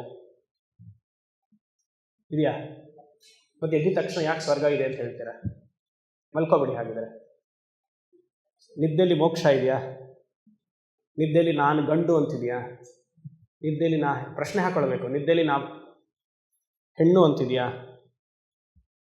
ನಾನು ಇಂಥವನಿಗೆ ಸಂಬಂಧಪಟ್ಟಿರೋನು, ಇಂಥವಳಿಗೆ ಸೇರಿರೋನು ನಿದ್ದೆಲಿದೆಯಾ? ಸ್ವಪ್ನದಲ್ಲಿದೆಯಾ? ಜಾಗೃತ ಅವಸ್ಥೆಯಲ್ಲಿ ಜಾಗೃತ ಅವಸ್ಥೆಯನ್ನು ಯಾವತ್ತವರೆಗೂ ನಾವು ಸತ್ಯ ಅಂತ ಅನ್ಕೊಳ್ತೀವೋ ಅಲ್ಲಿವರೆಗೂ ಬಿದ್ದಿರ್ತೀವಿ ನಾವು. 3 ಅವಸ್ಥೆಯಲ್ಲಿ ಒಂದೇ ಒಂದು ಅವಸ್ಥೆ ನಮಗೆ ಈ ಪ್ರಪಂಚ ತೋರ್ತಾ ಇದೆ. ಇನ್ನು 2 ಅವಸ್ಥೆಯಲ್ಲಿ ಪ್ರಪಂಚವೇ, ಒಂದಲ್ಲಿ ಪ್ರಪಂಚವೇ ಇಲ್ಲ, ಇನ್ನೊಂದಲ್ಲಿ ಪ್ರಾತಿಭಾಸಿಕ ಪ್ರಪಂಚ, ಬೇರೆ ಯಾವುದೋ ಎಲ್ಲ ಭ್ರಮೆ. ಸರಿ, ಮುಂದೆ ಸರಿ ಭ್ರಮೆ ಅಂತ ಹೇಳ್ತೀರಲ್ಲ, ಮತ್ತೇನು ಮಾಡೋದಿಲ್ಲ, ಬಿಟ್ಬಿಡೋಣವಾ? ಪ್ರಶ್ನೆ ಬರುತ್ತೋ ಇಲ್ವಾ? ನೀವು ಹೇಳೋದು ಸತ್ಯ ಅನ್ಸದೆ, ಬಿಟ್ಬಿಡೋಣವಾ? ಮನಸ್ಸಲ್ಲಿ ಆ ಗಟ್ಟಿತನ ಇದ್ರೆ ಬಿಡ್ಬೋದು, ಇಲ್ವಾ? ಸುಮ್ಮನೆ ಆಟ ಆಡಬೇಕು, ಲೀಲೆಯಲ್ಲಿ ಆಟ ಆಡ್ತಾ ಇರಬೇಕು. ಆತ್ಮಜ್ಞಾನ ಬಂದ ಮೇಲೆ ಯಾವುದನ್ನು ಬೇಡ ಅಂತ ನಾವು ಹೇಳಲ್ಲ, ಎಲ್ಲ ನಡೀತಾನೇ ಹೋಗಲಿ. ಆದರೆ ನಮಗೆ ಗೊತ್ತಿರತ್ತೆ ಅದು ಸತ್ಯ ಅಲ್ಲ ಅಂತ. ಬೆಸ್ಟ್ ಉದಾಹರಣೆ ಏನು? 100 ಸತಿ ಕೊಡ್ತೀನಲ್ಲ ನಾನು, ಅಲ್ಲ ಗೋಲ್ಡ್ ಅಲ್ಲ, ಆ ಗೋಲ್ಡ್ ತಗೊಳ್ಬೋದು. ಸೂರ್ಯ ಉದಯ ಸೂರ್ಯಾಸ್ತ, ಅದು ಗೊತ್ತಲ್ಲವೆಲ್ರಿಗೂ. ಸೂರ್ಯ ಉದಯ ಸೂರ್ಯಾಸ್ತ ನಮ್ಮ ಅನುಭವಕ್ಕೆ ನಿತ್ಯ ಬರ್ತಾ ಇದೆ. ಆದರೆ ನಮಗೆ ಜ್ಞಾನ ಇದೆ, ಸೂರ್ಯ ಉದಯಿಸುವುದಿಲ್ಲ, ಅಸ್ತಮ ಆಗುವುದಿಲ್ಲ ಅಂತ. ಹೇಗೆ ಆ ಜ್ಞಾನ ನನ್ನ ಅನುಭವವನ್ನು ಅಟ್ಯಾಕ್ ಮಾಡಲ್ವ? The knowledge that sun doesn't rise and set will not affect the knowledge that sun is rising and setting ಅಲ್ವಾ? ಹಾಗೆ ಈ ಆತ್ಮಜ್ಞಾನ ಬಂದಮೇಲೆ ದ್ವೈತ ಪ್ರಪಂಚದಲ್ಲಿ ಆರಾಮಾಗಿ ಆಟ ಆಡಿ, ಎಲ್ಲ ಸಂಬಂಧಗಳನ್ನು ಇಟ್ಕೊಳ್ಳಿ, ಅಳಬೇಡಿ ಅಷ್ಟೇ. ಇವತ್ರಿ ಸಂಸಾರಿ ಅಂತ ಗೊತ್ತಾಗುತ್ತೆ. ಮತ್ತು ಅಳದೆ ಹೇಗೆ ಸ್ವಾಮಿ? ಮತ್ತು ಸುಮ್ಮನೆ ಇರಿ, ಅದಾಗಲ್ಲ. ಸಿಂಬಳದ ನೊಣ ನೀನು ಮಂಕುತಿಮ್ಮ ಅಷ್ಟೆ. ಆಟದಲ್ಲಿ ಚಿಕ್ಕ ಮಕ್ಕಳಿದ್ದಾಗ ಏನು ಮಾಡ್ತೀರಾ? ಅದನ್ನು ನಾನು ಹೇಳ್ತೀನಿ. ಚಿಕ್ಕ ಮಕ್ಕಳಿದ್ದಾಗ ಏನು ಮಾಡ್ತೀರಾ? ಒಂದು ಮಗು ಇರುತ್ತೆ, ನೀವು ಆ ಮಗು ಜೊತೆ ಆಟ ಆಡ್ತಿರ್ತೀರ. ಆ ಮಗುಗೆಲ್ಲ ಮುಖವಾಡ, ಸಿಂಹದ ಮುಖ ಇಟ್ಕೊಂಡು ನೋಡ್ತೀರ, ಅದು ಅಳುತ್ತೆ, ಮಗು ಸಿಂಹ ಬಂತು ಹಾಗೆ ಅಂತ. ನೀವು ಸಿಂಹದ ಜೊತೆಗೆ ಆಟ ಆಡಲ್ವಾ? ಅವಾಗ ನೀವು ಅಳ್ತೀರಾ? ನಿಮಗೆ ಗೊತ್ತು ಇದು ಆ ವಸ್ತು ನಿಜವಾದ ಆಟ. ಹಾಗೆ ಈ ಪ್ರಪಂಚದಲ್ಲಿ ಆಟ ಆಡ್ತಾ ಇರಬೇಕು. ಒಂದು ಮುಖವಾಡವನ್ನು ಹಾಕೊಂಡು ಆಟ ಆಡ್ತಾ ಇರಬೇಕು. ನೀವು ಮುಖವಾಡ ಹಾಕಿದೀವಿ ಅಂತ ಯಾರಿಗೂ ಗೊತ್ತಾಗಬಾರ್ದು. ಏನು ಸ್ವಾಮಿ ಹೀಗೆಲ್ಲ ಹೇಳ್ಕೊಡ್ತೀರಲ್ಲ? ಆನಂದವಾಗಿರ್ಬೇಕು ಅಂತ ಹೀಗೆ ಇರಬೇಕು. ಸತ್ಯ. ಇಲ್ಲಾಂದ್ರೆ ಅಳ್ತೀರಿ, ಪ್ರತಿಯೊಬ್ಬರು ಅಳ್ತೀರಿ. ಆ ಜೀವನದಲ್ಲಿ ಯಾವಾಗಲೂ ಒಂದ್ಸತಿ ಅಳ್ಳೇಬೇಕು, ಕಷ್ಟಪಡಲೇಬೇಕು. ಯಾರಿಗೂ ಹೇಳೋಕ್ಕಾಗಲಿಲ್ಲ ಅಂದರೆ ಬಾಗಿಲು ಹಾಕೊಂಡಾದ್ರೂ ಅಯ್ಯೋ ನನ್ನ ಜೀವನಕ್ಕೆ ಈಗ ಆಯ್ತಲ್ಲ ಅನ್ಬೇಕು. ಆದರೆ ಈ ಆತ್ಮಜ್ಞಾನ ಇದ್ರೆ ನಗು ನಗುತ್ತಾ ಬಾಳ್ತೆರಳು ಮಂಕುತಿಮ್ಮ. ಯೋಚನೆ ಮಾಡಿ. ಅದೊಂದು ಒಳ್ಳೆ ಕತೆ, ಗಾದೆ, DVG ಇದೆಯಲ್ಲ. ತರಚು ಗಾಯವ ಕರೆದು ಹುಣ್ಣನಾಗಿಪುದು ಕಪಿ, ಕೊರತೆಯೊಂದನ್ನು ನೀನು ನೆನೆನೆನೆದು ಮರಳಿ. ಕೊರತೆಯೊಂದನ್ನು ನೀನು ನೆನೆನೆಂದು ಮರಳಿ ನರಳುವುದು ಬದುಕೇನು ಮಂಕುತಿಮ್ಮ ಅಂತ ಹೇಳ್ತಾರೆ. ಈ ಕೋತಿ ಗಾಯ ಆಗಿದ್ರೆ ಏನು ಮಾಡುತ್ತೆ? ಕೆರೆದು ಪಸ್ ಮಾಡ್ಕೊಳುತ್ತೆ. ಕೊರತೆಯೊಂದನ್ನು ನೀನು ನೆನೆನೆರೆದು ಮರಳಿ, ಧರೆಯೆಲ್ಲ ಶಪಿಸಿ ಮನದಿ ನರಕವ ನಿಲ್ಲಿಸಿ, ನರಳುವುದು ಬದುಕೇನು ಮಂಕುತಿಮ್ಮ. ಯೋಚನೆ ಮಾಡಿ. ಆನಂದವಾಗಿರಬೇಕು. ಸರಿ. 19. ಜಡ ವಿಭಾಗೋಯಂ ಅಜಡೆ ಮಯಿ ಕಲ್ಪಿತಃ, ಭಿತ್ತಿಭಾಗೆ ಸಮೇ ಚಿತ್ರ ಚರಾಚರ ವಿಭಾಗವತ್. ಜಡ ವಿಭಾಗೋಯಂ ಅಜಡೆ ಮಯಿ ಕಲ್ಪಿತಃ, ಭಿತ್ತಿಭಾಗೆ ಸಮೇ ಚಿತ್ರ ಚರಾಚರ ವಿಭಾಗವತ್.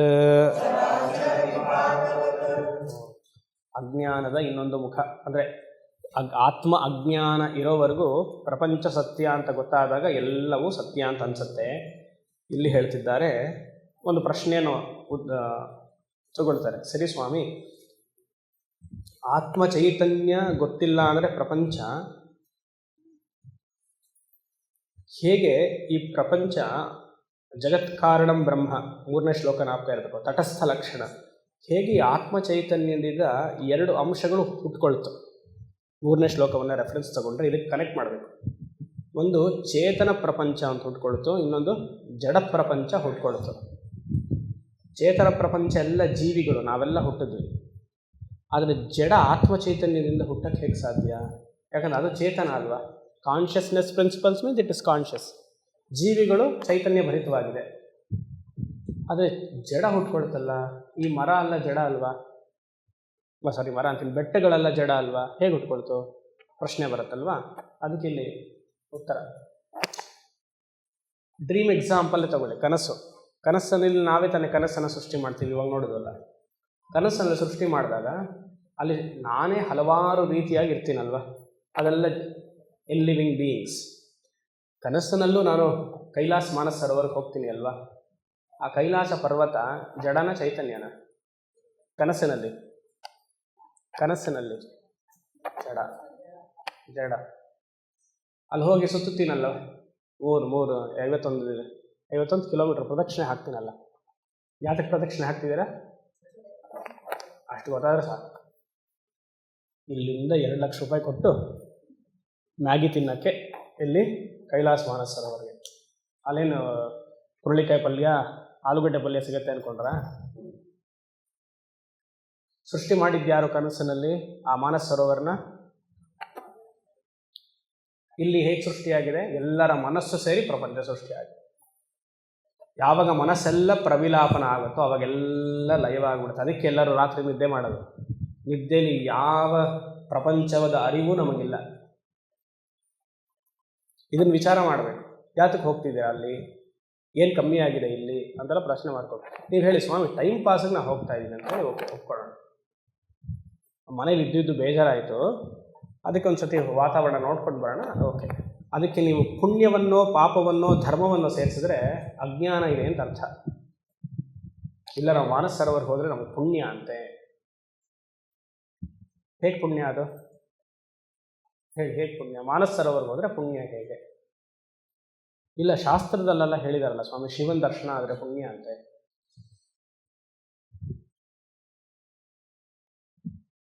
ಇಲ್ಲಿ 18ನೇ ಶ್ಲೋಕದಲ್ಲಿ ಏನು ಬಂತು? ಅಜ್ಞಾನಿ ಆದವನು ಮಾತ್ರ ಹೋಗೋದು ಎಲ್ಲ ಕಡೆ. ಸ್ವರ್ಗ ಮೋಕ್ಷಾದಿ ವಿಭ್ರಮಾ.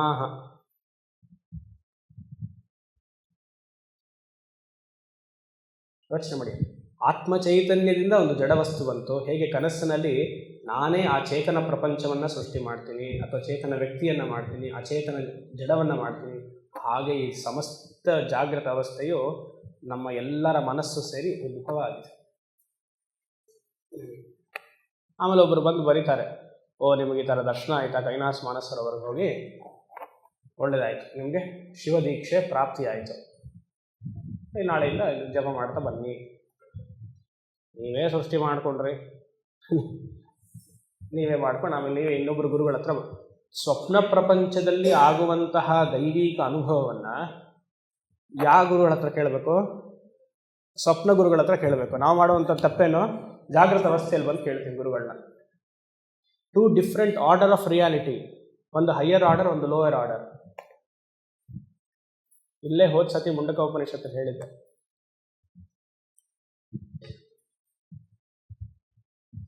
ಭಾರತೀ ತೀರ್ಥ ಮಹಾಸ್ವಾಮಿಗಳು ಉದಾಹರಣೆ ಕೊಟ್ಟಿದ್ದೆ, ಜ್ಞಾಪಕ ಇದೆಯಾ? ಬರ್ತಾನೇ ಇದ್ರು ಒಬ್ರು ಹೀಗೆ ಅಂತ.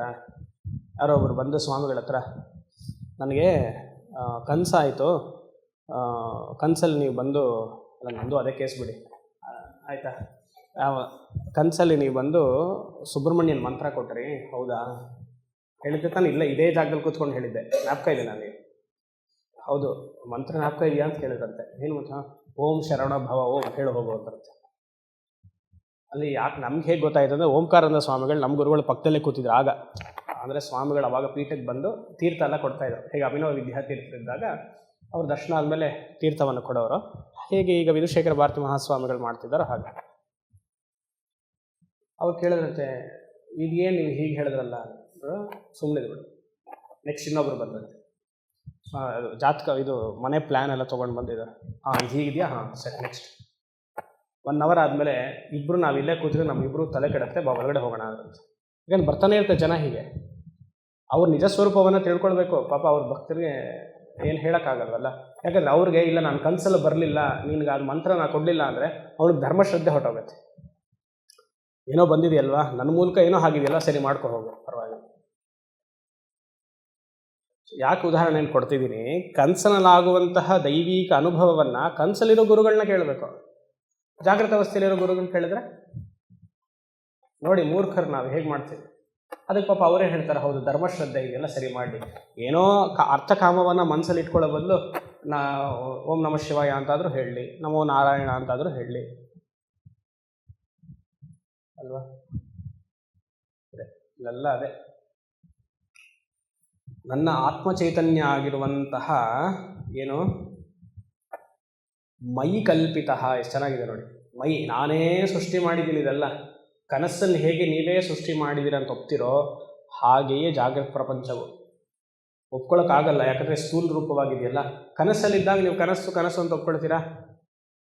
ಕನಸನಲ್ಲಿದ್ದಾಗ ಕನಸು ಅಂತ ಒಪ್ಕೊಳ್ಳಲ್ಲ. ಎದ್ಮೇಲೆ ತಾನೇ ಗೊತ್ತಾಗೋದು. ಇಲ್ಲಿ ಹೇಳುವಂಥದ್ದು ಆತ್ಮಜ್ಞಾನಕ್ಕೆ ಬರಬೇಕು. ಆವಾಗ ಬಂದಾಗ ಇದೆಲ್ಲ ತೋರಿಕೆ ಮಾತ್ರ ಅಂತ ಗೊತ್ತಾಗುತ್ತೆ. ಮಯಿ ಕಲ್ಪಿತ ಏನು? ಜಡ ವಿಭಾಗ ಅಯಂ ಅಜಡ. ಅದು ಫಸ್ಟ್ ಸೆಂಟೆನ್ಸ್. ಅಯಂ ಅಜಡ, ಅಯಂ ಅಜಡೆ ಅಂತಿದೆಯಲ್ಲ ಅದು. ಅಜಡ ಅಂದರೆ ಆತ್ಮಚೈತನ್ಯ. ಮೈ ನೇಚರ್ ಈಸ್ ಆತ್ಮಸ್ವರೂಪ. ಏನು ಕಲ್ಪನೆ ಮಾಡಿದ್ದೀನಂತೆ? ಮೈ ಕಲ್ಪಿತ. ಎರಡನೇದು ಜಡ ಅಜಡ ವಿಭಾಗ, ಜಡಾಜಡ ವಿಭಾಗ. ಭಿತ್ತಿಭಾಗೆ ಸಮೇ. ಭಿತ್ತಿ ಅಂದರೆ ಗೋಡೆ. ಈ ಗೋಡೆಯಲ್ಲಿ ಆತ್ಮಚೈತನ್ಯವಾಗಿರುವಂತಹ ಗೋಡೆಯಲ್ಲಿ ಉದಾಹರಣೆಗೆ ಅಲ್ಲಿ ಕ್ಯಾನ್ವಾಸ್ ರೀತಿಯಾಗೆಲ್ಲ ಡ್ರಾಯಿಂಗ್ ಎಲ್ಲ ಮಾಡ್ತಾರೆ. ಆ ಡ್ರಾಯಿಂಗಲ್ಲಿ ಏನಾಗುತ್ತೆ, ಒಬ್ಬ ಮನುಷ್ಯ ನಡ್ಕೊಂಡು ಹೋಗ್ತಿರೋದು ಅಂತ ಡ್ರಾಯಿಂಗ್ ಮಾಡ್ತಾರೆ. ಒಂದು ಮರ ಇರುತ್ತೆ, ಸ್ಥಗಿತವಾಗಿರುತ್ತೆ ಮರ, ಜನ ಎಲ್ಲ ಹೋಗ್ತಿರ್ತಾರೆ, ಪ್ರಾಣಿಗಳೆಲ್ಲ ಹೋಗ್ತಿರುತ್ತೆ. ಒಂದು ಚರ, ಒಂದು ಅಚರ. ಗೋಡೆ ಮೇಲೆ ಏನಾಗಿದೆ? ಆತ್ಮ ಅಂತ ತಗೊಳ್ಳಿ. ಗೋಡೆ ಇಸ್ಕೊಂಡು ಆತ್ಮ, ಉದಾಹರಣೆಗೆ ಮಾತ್ರ, ಯಾಕಂದರೆ ಗೋಡೆ ಜಡ. ಉದಾಹರಣೆಗೆ ಈ ಸಾಮಾನ್ಯವಾದ ಗೋಡೆ ಮೇಲೆ ಎರಡು ಡ್ರಾಯಿಂಗ್ ಮಾಡಿದಾಗ, ಡ್ರಾಯಿಂಗ್ ಮಾಡಿದವ್ರು ಏನು ಮಾಡ್ತಾರೆ? ಒಂದು ಹಕ್ಕಿಗಳನ್ನೆಲ್ಲ ಬರಿತಾ ಇರ್ತಾರೆ, ಮೂವ್ಮೆಂಟ್ ಆಗ್ತಿದೆ, ಸೊ ಚರ. ಇನ್ನೊಂದು ಒಂದು ಕಲ್ಲು, ಒಂದು ಪರ್ವತ, ಒಂದೇನೋ ಇರುತ್ತೆ, ಅದು ಅಜಡ. ಹೇಗೆ ಎರಡು ಜಡ ಮೈ ಗೋಡೆ ಮೇಲೆ ಏನು ಗೋಡೆ ಮೇಲೆ ಕಾಣಿಸ್ಕೊಳ್ತಾ ಇದೆಯೋ, ಹಾಗೆ ನನ್ನಲ್ಲಿರುವಂತಹ ಆತ್ಮ ಚೈತನ್ಯದ ಮೇಲೆ ಈ ಚೇತನ ಪ್ರಪಂಚ ಅಚೇತನ ಪ್ರಪಂಚ ಅನ್ನೋದು ಎರಡು ತೋರ್ಕೊಂಡಿದೆ. ಗೋಡೆ ಇಲ್ಲದೆ ಅದಿಲ್ಲ, ಹಾಗೆ ನಾನಿಲ್ಲದೆ ಎರಡು ಪ್ರಪಂಚವೂ ಇಲ್ಲ. ಅರ್ಥ ಆಗ್ತಾ ಇದೆಯಾ? ಭಿತ್ತಿ ಬಾಗೆ ಅಂದ್ರೇನು? ಭಿತ್ತಿ ಅಂದರೆ ಗೋಡೆ, the wall, sides of the wall. ಸಮಯ, ಒಂದೇ ಸಮಯದಲ್ಲಿ ಚರವು ಅಚರವು ಹೇಗೆ ನಾವು ಬರಿತೀವೋ, ಚಿತ್ರೆ ಅಂದರೆ ಕ್ಯಾನ್ವಾಸ್, ಚಿತ್ರ ಓಕೆ, ಚಿತ್ರ ಚರಾಚರ ವಿಭಾಗವತ್. ಚರ ಮೂಮೆಂಟ್, ಅಚರ ನಾನ್ ಮೂಮೆಂಟ್, ವಿಭಾಗವತ್.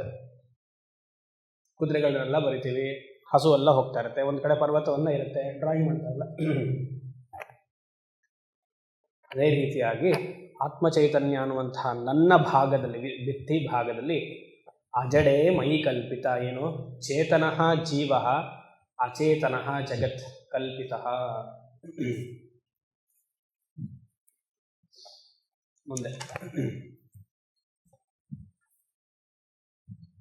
ಚೇತ್ಯೋಪರಾಗರೂಪಾ ಮೇ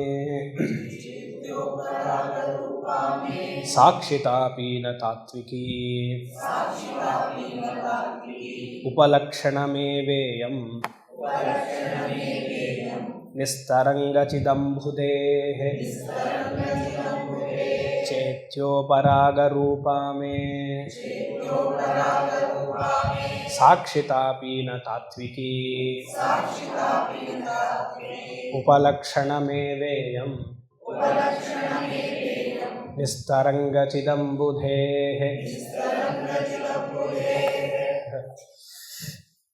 ಒಂದು ಪ್ರಶ್ನೆ ಬರ್ಬೋದು, ಬರಲ್ಲ, ನಾನೇ ಪ್ರಶ್ನೆ ಉಳಿಸ್ಕೊಳ್ತಾ ಇದ್ದೀನಿ.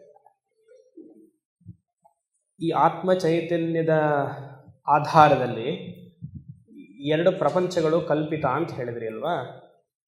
ಇದು ಏನೋ ಸಾಕ್ಷಿ ರೂಪವಾಗಿದೆ ಅಲ್ವಾ? ನಾನು ಆತ್ಮ ಚೈತನ್ಯ, ಇದನ್ನು ಸಾಕ್ಷಿ ರೂಪವಾಗಿ ನೋಡಬೇಕು ಅಂತ ವೇದಾಂತದ ಪಾಠ.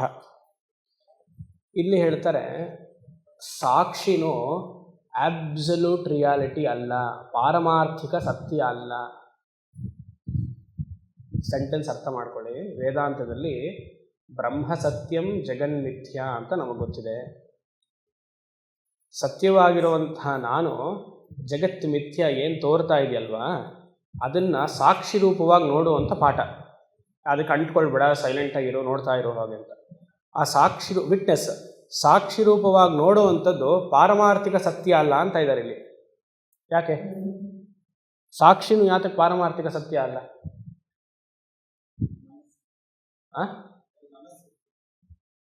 ಮನಸ್ಸಲ್ಲ.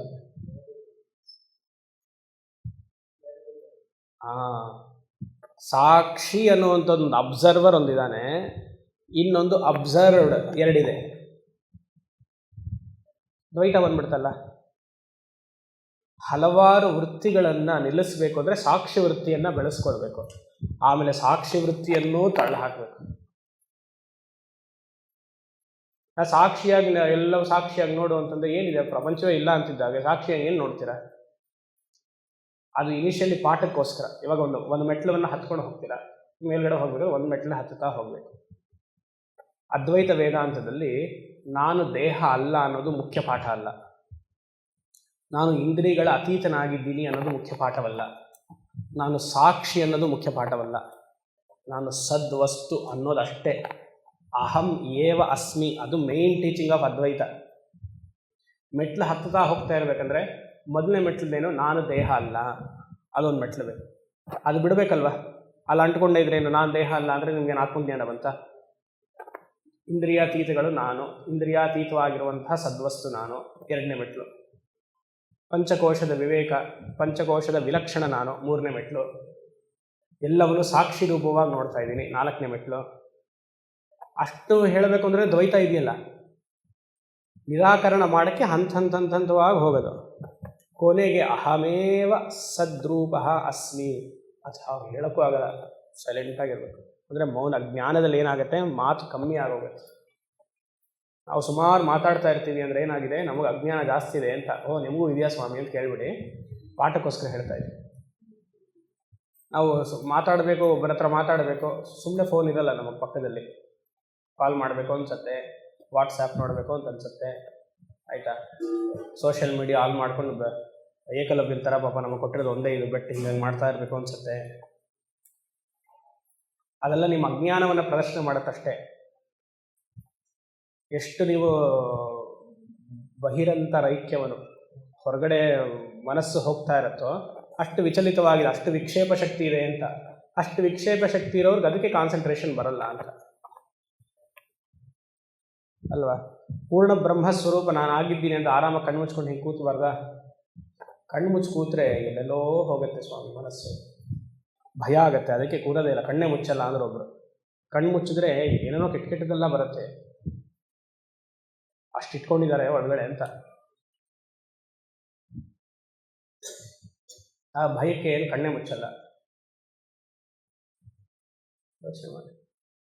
ಸಾಕ್ಷಿತ್ವವು ಮಿಥ್ಯಾ.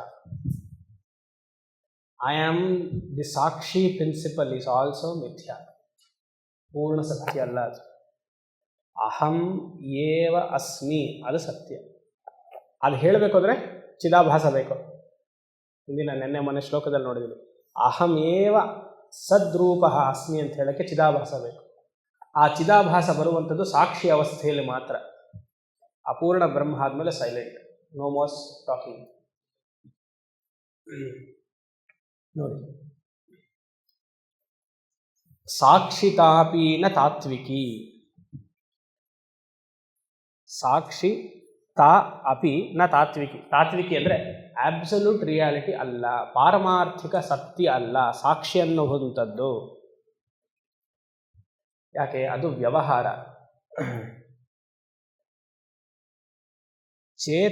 ಚೇತ್ಯ ಉಪರಾಗ ರೂಪ. ಸಾಕ್ಷಿ ಅಂತ ಇರಬೇಕು ಅಂತಂದರೆ ರೂಪ ಅನ್ನುವಂತಹ ಇದಂ ವೃತ್ತಿ ಇರಬೇಕು. ಮೊದಲನೇ ಸಾಲು, ಮೊದಲನೇ ಪದ, ಚೇತ್ಯ ಉಪರಾಗ ರೂಪ.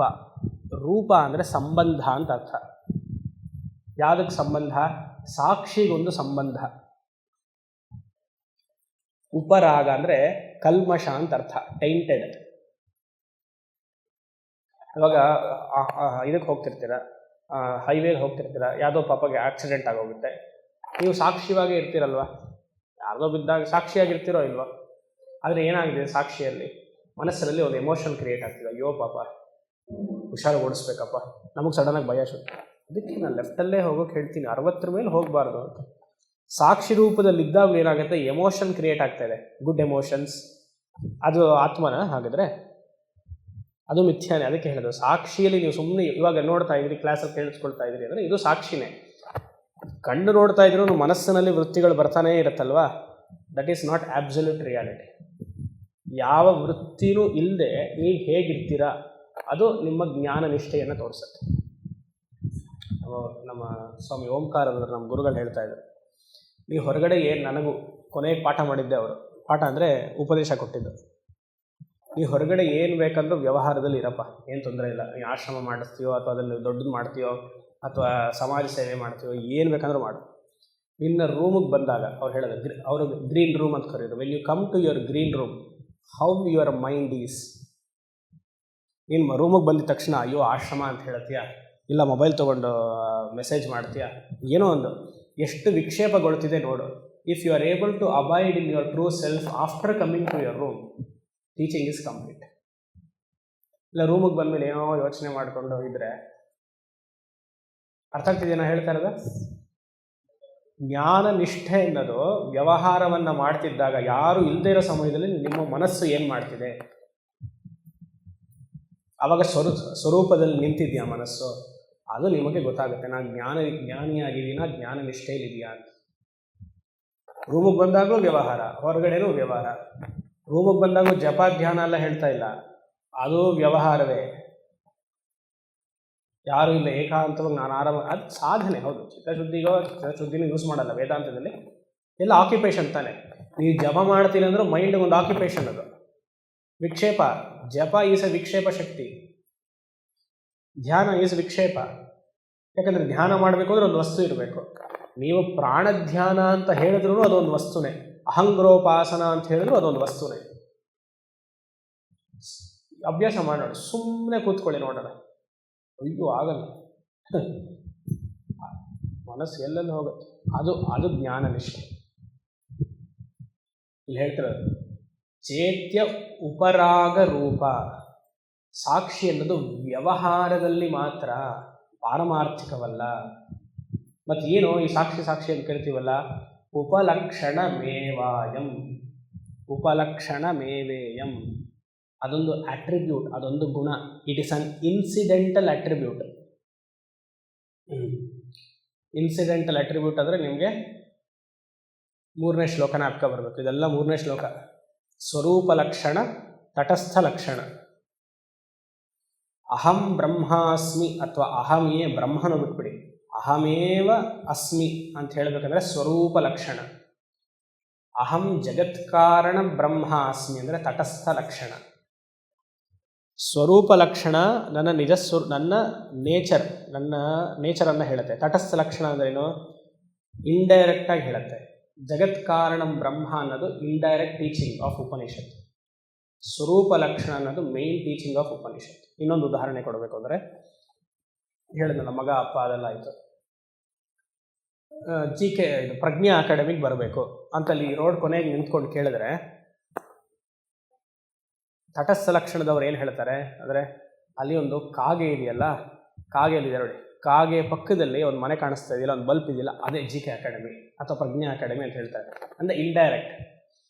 ಅಲ್ಲಿ ಕಾಗೆನೋ ಅಥವಾ ಲೈಟ್ ಕಂಬನೋ ಆ ಸ್ವರೂಪದ ಲಕ್ಷಣ ಬಗ್ಗೆ ಹೇಳ್ತಾ ಇಲ್ಲ, ಇಂಡೈರೆಕ್ಟಾಗಿ ತೋರಿಸ್ತಾ ಇದೆ. ನೇರ ಬಂದು ಈ ಮನೆ ಮುಂದೆ ನಿಂತು ಎಲ್ಲಿದೆ ಪ್ರಜ್ಞಾ ಅಕಾಡೆಮಿ ಅಂತ ಕೇಳಿದ್ರೆ ಇಲ್ಲೇ ಇದೆಯಲ್ಲ, ಅದೇ ಸ್ವರೂಪ ಲಕ್ಷಣ. ಒಂದು ಮಡಕೆ ಇದೆ, ಮಡಕೆ ಕೈಯಲ್ಲಿದೆ, ಇದೆ ಇಟ್ಕೊಳ್ಳಿ, ಸುಮ್ಮನೆ ಇದು ಮಡಕೆ ಅಂತ ಅನ್ಕೊಳ್ಳಿ, ಸ್ಟೀಲು. ಇದು ತಟಸ್ಥ ಲಕ್ಷಣ. ಯಾಕಂದರೆ ಕೈ ಆಧಾರಿತವಾಗಿ ಒಂದು ತಟ್ಟೆ ಇದೆ ಅಲ್ವಾ? ಈ ತಟ್ಟೆ ಯಾವುದೋ ಒಂದು ಪದಾರ್ಥದಿಂದ ಮಾಡಿದೆ. ತಟ್ಟೆ ಕೈ ಎತ್ತಿಬಿಟ್ರೆ ಏನಾಗತ್ತೆ? ಮೂಲವಾಗಿ ನೋಡ್ಬೇಕಂದ್ರೆ ಸ್ವರೂಪ. ಕೈ ಈಸ್ ಅನ್ ಇನ್ಸಿಡೆಂಟಲ್ ಅಟ್ರಿಬ್ಯೂಟ್. ಈ ತಟ್ಟೆಗೋಸ್ಕರ ಇದೊಂದು ಆಧಾರ. ಹಾಗೆಯೇ ಸಾಕ್ಷಿ is an incidental attribute of my self. ಅರ್ಥ ಆಗ್ತಾ ಇದೆಯಾ? ಸಾಕ್ಷಿ is an incidental attribute. Incidental ಅಂದರೆ ಆಗಂತುಕ, ಬಂದು ಹೋಗುವಂಥದ್ದು. ಆದರೆ ನಾನಾಗೇ ಇರಬೇಕು ಅಂದರೆ ಯಾವ ಅಟ್ರಿಬ್ಯೂಟು ಬೇಡವಲ್ಲ, ಸ್ವರೂಪವಾಗೇ ಇರಬೇಕು ಅಂದರೆ. ಗೊತ್ತಾಗ್ತಿದೆಯಮ್ಮ?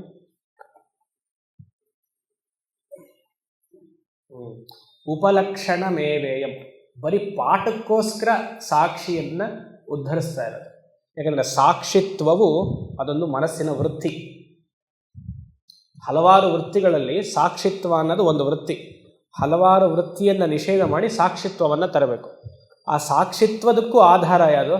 ನಾನು ಅನ್ನುವಂತಹ ಬ್ರಹ್ಮ. ಅದೇನದು? ನಿಸ್ತರಂಗ ಚಿದಾಂಬುದೇ. ಅಲೆಗಳಲ್ಲಿ ತರಂಗಗಳಿರುತ್ತೆ. ತರಂಗಗಳು ಅಂದರೆ ಇಲ್ಲಿ ಮನಸ್ಸು ಅಂತ ಅಲೆಗಳ ಇದು ಸಮುದ್ರ ಅಂತ ಮಾಡ್ಕೊಂಡ್ಬಿಟ್ರೆ ಆ ಮನಸ್ಸಿನಲ್ಲಿ ಹಲವಾರು ವೃತ್ತಿಗಳು, ಅಲೆಗಳು. ಈ ಕಾನ್ಷಿಯಸ್ನೆಸ್ ಆತ್ಮ ಚೈತನ್ಯ ಅನ್ನುವಂತಹ ಆಧಾರದಲ್ಲಿ ಹಲವಾರು ವೃತ್ತಿಗಳಿರುತ್ತೆ. ಆ ವೃತ್ತಿಯನ್ನೆಲ್ಲ ಕಮ್ಮಿ ಮಾಡಿ ಸಾಕ್ಷಿ ವೃತ್ತಿ ಅಂತ ತರಬೇಕು. ಅದನ್ನು ನಿಜವಾಗ್ಲಿ ನಾನು ಯಾರು? ವೃತ್ತಿರಹಿತವಾದ ನಿಸ್ತರಂಗ ಅಂಬುಧೇಹೆ, ಆತ್ಮ ಚೈತನ್ಯವೇ, ಅಲ್ಲಿ ಯಾವ ವೃತ್ತಿಯೂ ಇಲ್ಲ.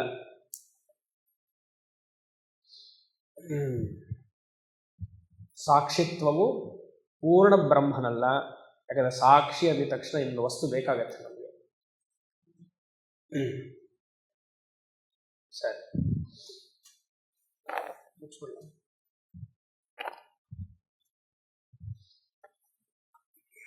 21.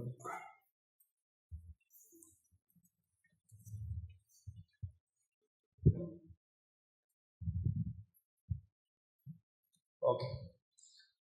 ಅಮೃತಾಬ್ಧೇರ್ನ ಮೇ ಜೀರ್ಣಃ ಮೃಷಾಢಿಂಡೀರಜನ್ಮಭಿಃ ಸ್ಫಟಿಕಾರ್ಧೇ ನ ಮೇ ರಾಗಃ ಸ್ವಾಪ್ನಸಂಧ್ಯಾಭ್ರವಿಭ್ರಮೈಃ ಅಮೃತಾಬ್ಧೇರ್ನ ಮೇ ಜೀರ್ಣಃ ವೃಷಾಢಿಂಡೀರಜನ್ಮಭಿಃ ಸ್ಫಟಿಕಾರ್ಧೇನ ಮೇ ರಾಗಃ ಸ್ವಾಪ್ನಸಂಧ್ಯಾಭ್ರವಿಭ್ರಮೈಃ.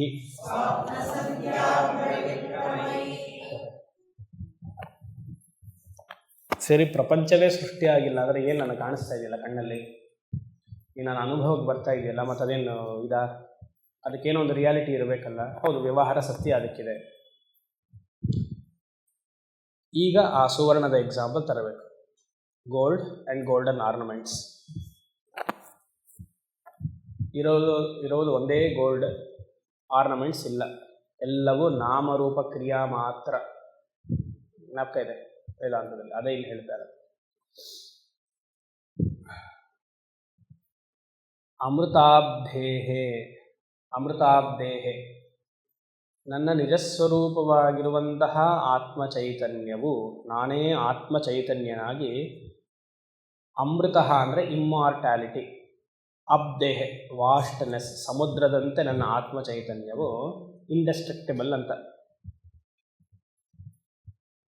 ದಿಂಡೀರ ಜನ್ಮವಿಹಿ ವೃಷಾ, ಈ ಪ್ರಪಂಚ ಏನು, ಹೇಗೆ ಅಲೆಗಳಲ್ಲಿ ಸಮುದ್ರದಲ್ಲಿ ಗುಳ್ಳೆಗಳು ಎದ್ದು ಕಾಣುತ್ತೋ ಹಾಗೆ ನನ್ನ ಆತ್ಮ ಚೈತನ್ಯದಲ್ಲಿ ಈ ಸೃಷ್ಟಿ ಸ್ಥಿತಿ ಲಯ ಎಲ್ಲ ಗುಳ್ಳೆಗಳ ಥರ, ಬಬಲ್ಸ್ ಥರ ಬರ್ತಾ ಇದೆ ಹೋಗ್ತಾ ಇದೆ, ಬರ್ತಾ ಇದೆ ಹೋಗ್ತಾ ಇದೆ ಅಷ್ಟೆ. ಅದಕ್ಕೆ ಸ್ವಪ್ನ ಜಾಗೃತ ಸುಷುಪ್ತಿ ಅವಸ್ಥೆಯನ್ನು ನನ್ನ ಸ್ವರೂಪ ಅಂತ ಮಾಡಿಕೊಂಡು, ಜಾಗೃತ ಅವಸ್ಥೆಯನ್ನು ಒಂದು ಗುಳ್ಳೆ, ಒಂದು ಬಬಲ್ ಇವಾಗ, ಆಮೇಲೆ ಸ್ವಪ್ನ ಇನ್ನೊಂದು ಬಬಲ್, ಮತ್ತೆ ಹೋಯ್ತು. ಬರುತ್ತೆ ಹೋಗುತ್ತೆ, ಬರುತ್ತೆ ಹೋಗುತ್ತೆ, ಅದಕ್ಕೆ ಯಾವ ಅಸ್ತಿತ್ವವೂ ಇಲ್ಲ. ನಾಮರೂಪ ಮಾತ್ರ ಅವೆಲ್ಲ. ಪ್ರತಿಯೊಬ್ಬ ಮನುಷ್ಯನೂ ಹುಟ್ಟುತ್ತಾ ಇದ್ದಾನೆ ಅಂದರೆ it is A rise of A wave. ಉದಾಹರಣೆಯನ್ನು ಮಾಡ್ಕೊಳ್ಳಿ. ಒಬ್ಬ ಮನುಷ್ಯ ಹುಟ್ಟುತ್ತಿದ್ದಾನೆ ಅಂದರೆ ಒಂದು ಗುಳ್ಳೆ ಹುಟ್ಟಿತು ಅಂತ. ಒಬ್ಬ ಮನುಷ್ಯ ಸತ್ತ ಅಂದರೆ ನೊರೆ ಹೋಯಿತು ಅಂತ, ಅದು ಗುಳ್ಳೆಯೋ ನೊರೆ ಒಂದು ಅಲೆ ಹೋಯಿತು ಅಂತ. ಆದರೆ ಸಾಕ್ಷಿ ಆಗಿರುವಂಥವನು ಏನು ಮಾಡಬೇಕು, ಇಲ್ಲಿ ಉಪದೇಶಕ್ಕೆ ಸಾಕ್ಷಿ ಪದವನ್ನು ಮಾಡಬೇಕು. ಅವನು ಯಾವ ರೀತಿಯಾಗಿ ಪ್ರೊಟೆಸ್ಟು ಮಾಡಲ್ಲ. ಆಗತೆ ಸ್ವಾಗತಂ ಕುರ್ಯಾತ್ ಗಚ್ಚಂತ ನಿವಾರಯೇತ್. ಓ ಇವತ್ತು ಹುಟ್ಟಾ, ನಾಮಕರಣ ಮಾಡಿಸ್ಕೊಂಡ್ರ ಸಂತೋಷ, ಸತ್ರ ಸಂತೋಷ. ಯಾಕಂದರೆ ನನ್ನ ಆತ್ಮ ಚೈತನ್ಯದಲ್ಲಿ ಎರಡು ವೃತ್ತಿಗಳು ಬರ್ತಾ ಇದೆ, ಅಂಟ್ಕೊಳ್ಳೋದೇ ಇಲ್ವಲ್ಲ ನಾನು ಅದಕ್ಕೆ. ಅರ್ಥ ಆಗ್ತಾ ಇದೆಯಾ? ಎಲ್ಲ ಒಂದು 60 ವರ್ಷ 70 ವರ್ಷ 80 ವರ್ಷ ಇರುವಂತಹ ಗುಳ್ಳೆಗಳೆಲ್ಲರೂ, ನಾವೆಲ್ಲರೂ ಪ್ರಾರಬ್ಧವಶಾತ್ ಬರ್ತೀವಿ, ಟಪಕ್ಕಂತ ಹೊಡೋಗ್ತೀವಿ. ಹುಟ್ಟಿದ ತಕ್ಷಣ ಖುಷಿ ಪಡ್ತೀವಿ, ಓ ಚೆನ್ನಾಗಾಯ್ತು, ಮಗ ಹುಡ್ದ ಮೊಮ್ಮಗ ಹುಡ್ದ ಅಂತ. ಸರಿ, ಮಗ ಯಾವತ್ತು ಹುಟ್ಟಿದ ನೆಕ್ಸ್ಟ್ ಅವನಿಗೆ ಅಲ್ಲಿ ನೆಕ್ಸ್ಟ್ ಗುಳ್ಳೆ ಬೀಳುತ್ತೆ ಅಂತ ರೆಡಿ ಇದೆ. ಹೋಗ್ಲೇಬೇಕು. ಮಗನೋ ಮಗಳನೋ ಮಗಳು ಯಾರೋ, ನಾನು ಸ್ವಾಮಿನೋ ಯಾರೋ, ಎಲ್ಲರೂ ಪ್ರೊಟೆಸ್ಟೇ ಮಾಡಬಾರ್ದು. ಹುಟ್ಟಿದು ಸಂತೋಷ, ಸಾಯಿತು ದುಃಖ, ಮತ್ತು ಕಲ್ತರ ಇರಬೇಕಾ ಸ್ವಾಮಿ? ಇರೋಕ್ಕಾದರೆ ಪ್ರಯತ್ನ ಪಡಿ. ನೀವು ಇರಲ್ಲ ಅಂತ ಗೊತ್ತು, ಇರೋಕ್ಕಾದರೆ ಪ್ರಯತ್ನ ಪಡಿ. ಮನಸ್ಸಿನಲ್ಲಿ ಆತ್ಮಜ್ಞಾನ ಇರಬೇಕು. ಅದೇ ಇಲ್ಲಿ ಹೇಳ್ತಾರೆ. ಡಿಂಡೀರ ಜನ್ಮಬಿಹಿ, ಜನ್ಮ ಡಿಂಡೀರ ಅಂದರೆ ನೊರೆ ಅಥವಾ ಗುಳ್ಳೆ ಅಥವಾ ಒಂದು ವೇವ್. ವೃಷ ಅಲ್ಲಿ ಬೀಳ್ತಾ ಇದೆ, ಒಂದು ಹುಟ್ಟಿತು ಒಂದು ಬೀಳ್ತು. ಜೀರ್ಣ ನಷ್ಟ, ಜೀರ್ಣ ಅಂದರೆ ಆಚಾರ್ಯರು, ನಷ್ಟ ನನಗೇನೂ ಆಗೋದಿಲ್ಲ. ನನಗಂದ್ರೇನು, ಆತ್ಮಚೈತನ್ಯ ಆಗಿರುವಂತಹ ನನಗೆ ಆಗುವಂತಹ ಪ್ರತಿಯೊಂದು ಜನ್ಮ, ಪ್ರತಿಯೊಂದು ಸಾವು ನನಗೆ ಏನು ಅಫೆಕ್ಟ್ ಮಾಡಲ್ಲ. ಮಾಡಬಾರ್ದು, ಜ್ಞಾನನಿಷ್ಠ ಇದ್ದರೆ ಮಾಡಬಾರ್ದು.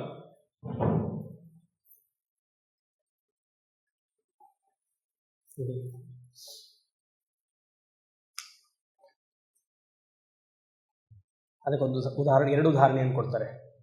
ಸ್ಫಟಿಕಾಹ ಅದ್ರೇಹೆ ಮೇ ರಾಗಃ ಸ್ವಾಪ್ನ ಸಂಧ್ಯಾ ಭ್ರವಿಭ್ರಮೈ. ಸಂಧ್ಯಾ ಸಾಯಂಕಾಲದಲ್ಲಿ ಒಂದು ಸ್ಫಟಿಕದ ಪರ್ವತ ಇದೆ ಅಂತ ಅಂದ್ಕೊಳ್ಳಿ. ಸ್ಫಟಿಕದ ಪರ್ವತದಲ್ಲಿ ಮೋಡಗಳು ಬಣ್ಣ ಬಣ್ಣ ಬದಲಾಯಿಸ್ತಾ ಇರುತ್ತೆ. ಮಳೆ ಬಂದರೆ ಕಪ್ಪುವಾಗಿರುತ್ತೆ, ಅಥವಾ ಬ್ರೈಟ್ ಆಗಿದ್ರೆ ಸೂರ್ಯನ ಕಿರಣ ಇರುತ್ತೆ. ಸ್ಫಟಿಕಕ್ಕೆ ಏನಾದ್ರು ಆಗ್ತಾ ಇದೆಯಾ? ಸ್ಫಟಿಕದ ಬೆಟ್ಟ, ಸ್ಫಟಿಕ ಶುದ್ಧ ನಿರ್ವಿಕಾರವಾದ ಒಂದು ತತ್ವ. ಯಾವ ಬಣ್ಣವನ್ನು ಅಥವಾ ಯಾವ ವಸ್ತುವನ್ನು, ಆಕಾರವನ್ನು ಹತ್ರ ತಗೊಂಡು ಹೋಗ್ತಿರೋ ಅದರ ಬಣ್ಣ ಇರುತ್ತೆ. ಅದು ಬಣ್ಣನೂ ಏನು ಅಂಟ್ಕೊಂಡಿರಲ್ಲ, ಅಂಟ್ಕೊಂಡ ಹಾಗೆ ಕಾಣಿಸತ್ತಷ್ಟೆ. ಸ್ಫಟಿಕ ಇಲ್ಲ, ಸ್ಫಟಿಕ ಶಿವಲಿಂಗ ಎಲ್ಲ ನೋಡ್ತಿರಲ್ಲ, ಸ್ಫಟಿಕ ಶಿವಲಿಂಗವನ್ನು ಇಲ್ಲಿಡಿ, ಅದ್ರ ಪಕ್ಕದಲ್ಲಿ ಒಂದು ಬಟ್ಟೆಯನ್ನು ಹಾಕಿ, ಕೆಂಪು ಬಟ್ಟೆ ಇದ್ದರೆ ಕೆಂಪು ಬಟ್ಟೆ ಥರ ಕಾಣುತ್ತೆ. ನಮ್ಮ ಆಶ್ರಮದ ಸ್ಫಟಿಕ ಇದೆ, ಎಲ್ಲರೂ ಬರ್ಕೇಳಿ, ಓ ಸ್ಫಟಿಕ ಹಿಂದೆ ಕಪ್ಪಗಿದೆ, ಹತ್ತಿರ ಬಂದರೆ ಗೊತ್ತಾಯ್ತಲ್ವಾ? ಹತ್ತಿರ ಬಂದರೆ ಏನೋ ಜ್ಞಾನ ಬಂತು ಅಂತ, ದೂರ ಇದ್ರೆ ಏನೋ ಅಜ್ಞಾನ ಇದೆ ಅಂತ ಅರ್ಥ ಅಷ್ಟೇ. ಸಿಂಪಲ್. ಆ ಸ್ಫಟಿಕದ ಜ್ಞಾನ, ಸ್ಫಟಿಕದ ಅಜ್ಞಾನ. ಹಾಗೆ ಹತ್ತಿರ ಬಂದರೆ ಏನೋ, ನನ್ನ ಆತ್ಮಸ್ವರೂಪದ ಬಗ್ಗೆ ವಿಚಾರ ಮಾಡ್ತಿದ್ದಾಗ ನನ್ನ ಅನಿರು ಬರುತ್ತೆ. ಇದ್ರ ಬಗ್ಗೆ ವಿಚಾರನೆ ಮಾಡ್ತಿದ್ದಾಗ ಅಜ್ಞಾನ ಚೆನ್ನಾಗಿದೆ. ಹೇಗೆ? ಸ್ಫಟಿಕದ ರೀತಿಯಾಗಿ. ಅಷ್ಟು ಪಕ್ಕದಲ್ಲಿ ಬಟ್ಟೆ ಇಟ್ಟರೂ ಸ್ಫಟಿಕಕ್ಕೆ ಯಾವ ಅಂಟು ಇಲ್ವೇ. ನಮ್ಮ ಕಣ್ಣಿಗೆ ಓ ಅದು ಕೆಂಪಾಯಿತು, ನೀಲಿ ಆಯಿತು ಅಂತ. ಅದೇ ಹೇಳ್ತಾ ಇರೋದು. ಸ್ಫಟಿಕಾಹ ಅದ್ರೇಹೆ, ಅದ್ರಿಹಿ ಅಂದರೆ ಬೆಟ್ಟ, ಸ್ಫಟಿಕದ ಬೆಟ್ಟ. ನಮೇ ರಾಗ, ಇಲ್ಲಿ ರಾಗ ಅನ್ನೋದಕ್ಕೆ ಎರಡು ಅರ್ಥ ಇದೆ. ಒಂದು ಬಣ್ಣ ಅಂತ ಒಂದು ಅರ್ಥ ಇದೆ, ಇನ್ನೊಂದು ಉದಾಹರಣೆಗೆ ಬಣ್ಣ. ಜೀವನದಲ್ಲಿ ವ್ಯಕ್ತಿಗತವಾಗಿ ತಗೊಂಡ್ರೆ ರಾಗದ್ವೇಷಗಳು ನನಗೆ ಅಂಟೋದಿಲ್ಲ. ಸ್ವಾಪ್ನ ಸಂಧ್ಯಾ ಭ್ರವಿಭ್ರಮೈ. ಸ್ವಾಪ್ನ ಸಂಧ್ಯಾ ಅಂದರೆ, ಸ್ವಪ್ನ ಅಂದರೆ ಸ್ವಪ್ನ ಪ್ರಪಂಚ ಹೇಗೆ ಮಿಥ್ಯವಾಗಿದೆಯೋ, ಸಂಧ್ಯಾ ಸಾಯಂಕಾಲ ಹೊತ್ತರಲ್ಲಿ, ಈ ಸಂಧ್ಯಾ ಕಾಲದಲ್ಲಿ ಬಣ್ಣಗಳು ಬದಲಾವಣೆ ಆಗ್ತಿದ್ದಾಗ ಆ ಬಣ್ಣಗಳು ಸ್ಫಟಿಕದ ಪರ್ವತದ ಮೇಲೆ ಬೀಳಲ್ಲ. ಎರಡು ಉದಾಹರಣೆ. ಮೇಲೆ ಅಮೃತಾಬ್ದೇಹೆ, ಅಮೃತಾಬ್ದೇಹ ಅನ್ನೋದು ನನ್ನ ಸ್ವರೂಪ.